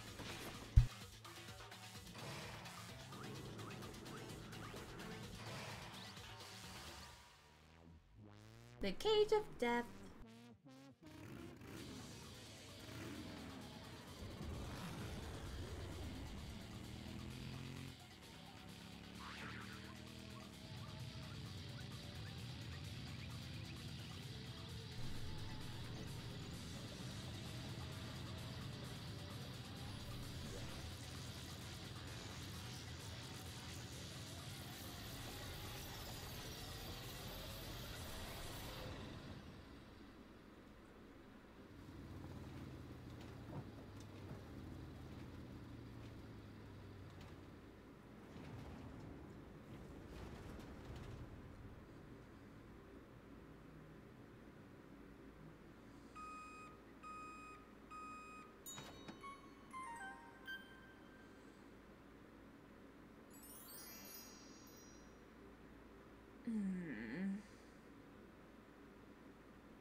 I hate it. I hate it. Laugh at death, and your soul will forever be at peace.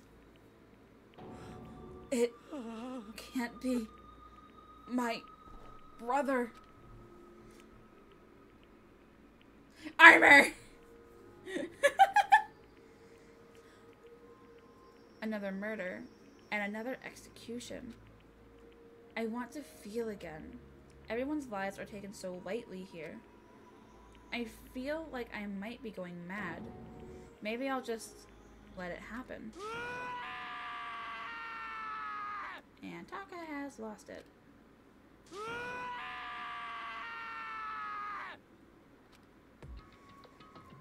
As Taka's sad screams invaded our skulls, we were each forced to realize once again.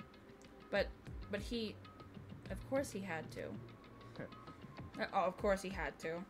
What a disappointment. Is this the end of the game? But... Byakuya? What is this? You're completely insane, you know that? A game? One of our friends is dead. Do you realize that? Naturally. Of course I do. Because this game is life or death. Hey. I don't have anything to say to you. I don't have a response, except that However, I just don't understand why. Why did you go out of your way to disguise Mondo's crime? What? Why? Isn't it obvious? Because it made things more interesting. His voice was calm, emotionless, like the voice of death. It chilled me to the bone. Last night, when the murder took place, I was in the library as usual. Honestly. So you ignored the nighttime rule too. That rule never mattered to me. I don't recall agreeing to it. There is nothing to be done. Well, I don't particularly care. Please continue.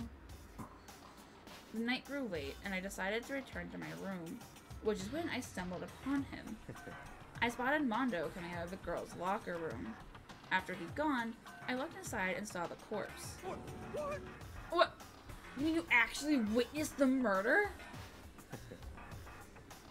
He was such a fool. He didn't have the slightest idea that I'd seen him.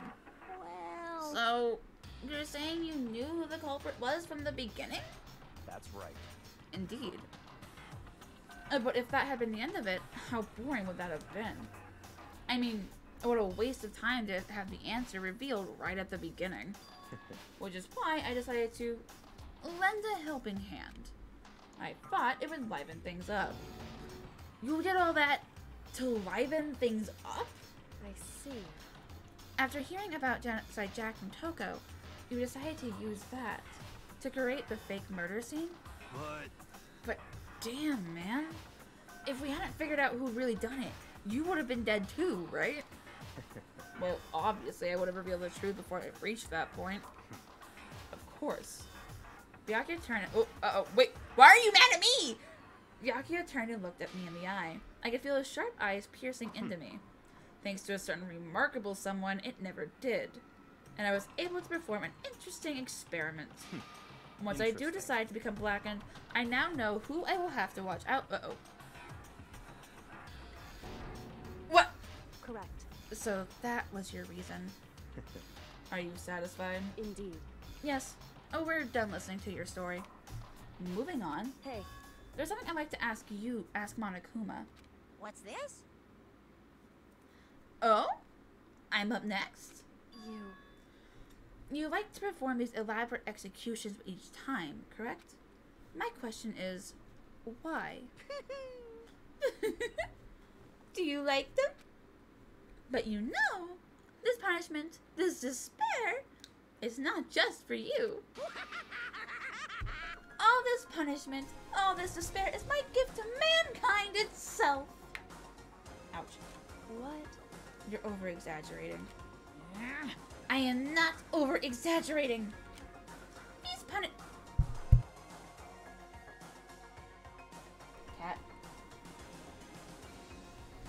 These punishments are meant to transform all hope to despair. Damn. What do you mean? Huh? Mean?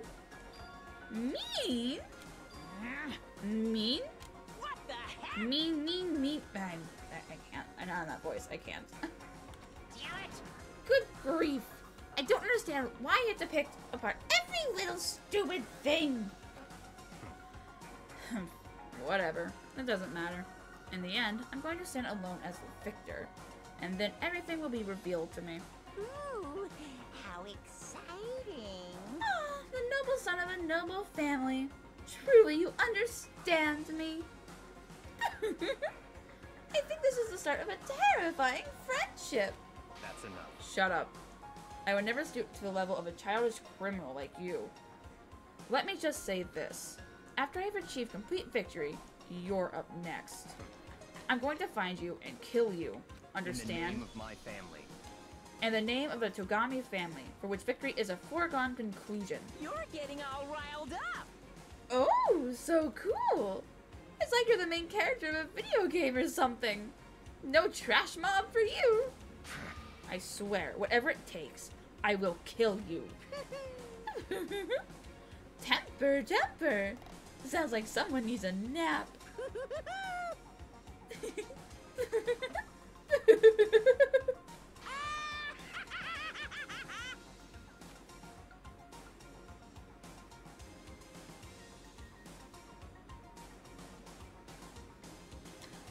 Raucous laughter pealed across the courtroom, and the curtain closed on the case of Chihiro and Mondo. But I knew that wasn't the end. The killing game would still continue, because the mastermind wouldn't let it end. For those of us who were still alive, our worst fear and despair kept on multiplying. It was the kind of despair that felt like a blind puppy in hell had more of a future than us. All of our courage, our effort, our friendship, it felt like it amounted to nothing at all. It was the worst kind of despair.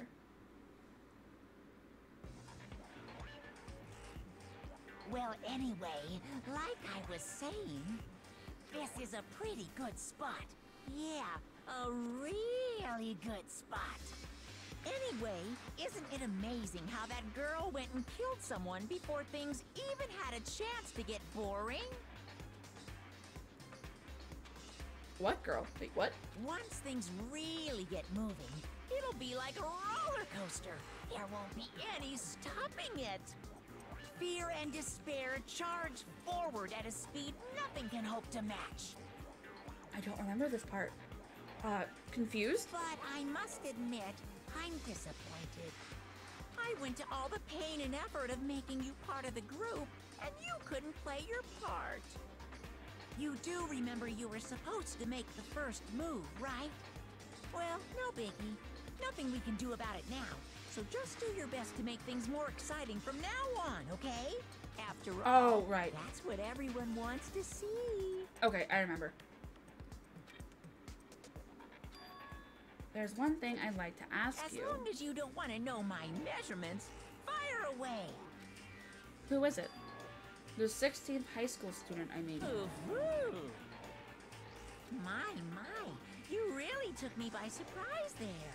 I know I said you could ask anything, but super denied, ultra denied, demonic denied. Because you see, that's my ace in the hole. And nobody'd be dumb enough to reveal that, right? No matter how close they were to their friends.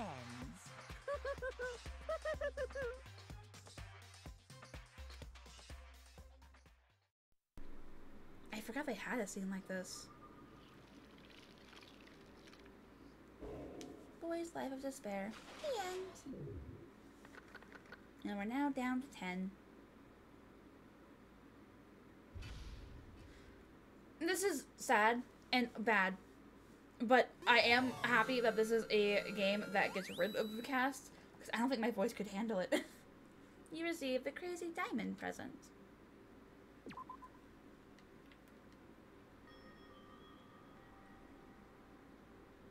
Speaking of my voice, I think I'm going to end it here so that I can save it for a little bit. Since I don't have a planned break this week, I need to save my voice. So next time we play it, we'll probably go through all the way until the end of this trial, of the third trial.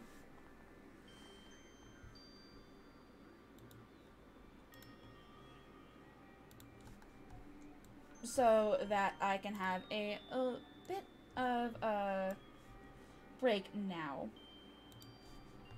I should have planned a break. I didn't. That was my bad.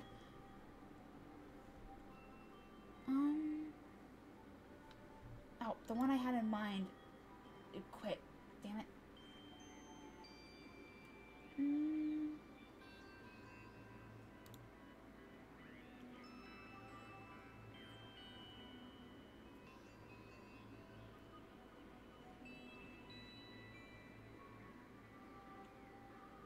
This is not the game that you said you were playing, hon. What is this?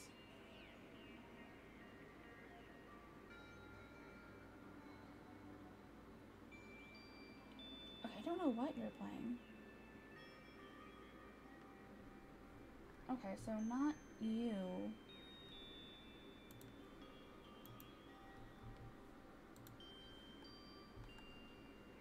Let me see if I can find someone who would be interesting to watch.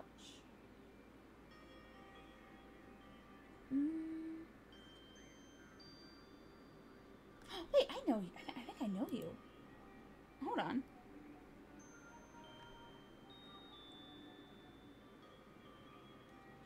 I think I've seen you on TikTok.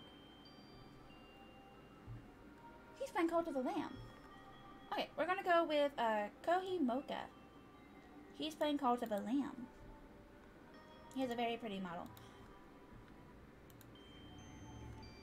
And I have seen them on TikTok. I think I follow him on TikTok. So we're gonna go raid him. I do want to play a Cult of a Lamb because Wheat has played it before, and he said it's good, and I think I've seen some other people play it, and it looked fun. So that it might be a game that I play in the future. Until then, thank you for joining. I'm speaking of my voice. Hello. No, thank you for joining me on for the investigation and the class trial that led to figuring out who killed Chihiro. And for those of you who didn't play the game, did you figure out? How surprised were you when you found out that she was not a he? That he was not a she? Ah, my neck cracked. That felt nice. Okay. Alright. Very surprised. I was surprised when I first played it too, because Chihiro seemed like such a sweet girl. But it was a pretty well written reason for exposure. And a reason why. So it was good. I liked it. Chihiro's still best boy though. I love him a lot. Alright. We will go and start the raid. I hope everyone has a very nice day. I hope you have the best of time. I will see you all tomorrow for the Ace Attorney collab. Oh, we are still trying to figure out who killed the man. Because we know it wasn't Edgeworth. I will see you all tomorrow. I hope you have a wonderful rest of your day. And I hope... Oh! I've never actually done a raid message, now that I think about it. Well, thank you, Wolfie. That will be our raid message. I probably should have thought about that. That'll be something I have to think on. But thank you, Wolfie. I hope you all have a wonderful rest of your night, and I will see you all tomorrow. Bye-bye!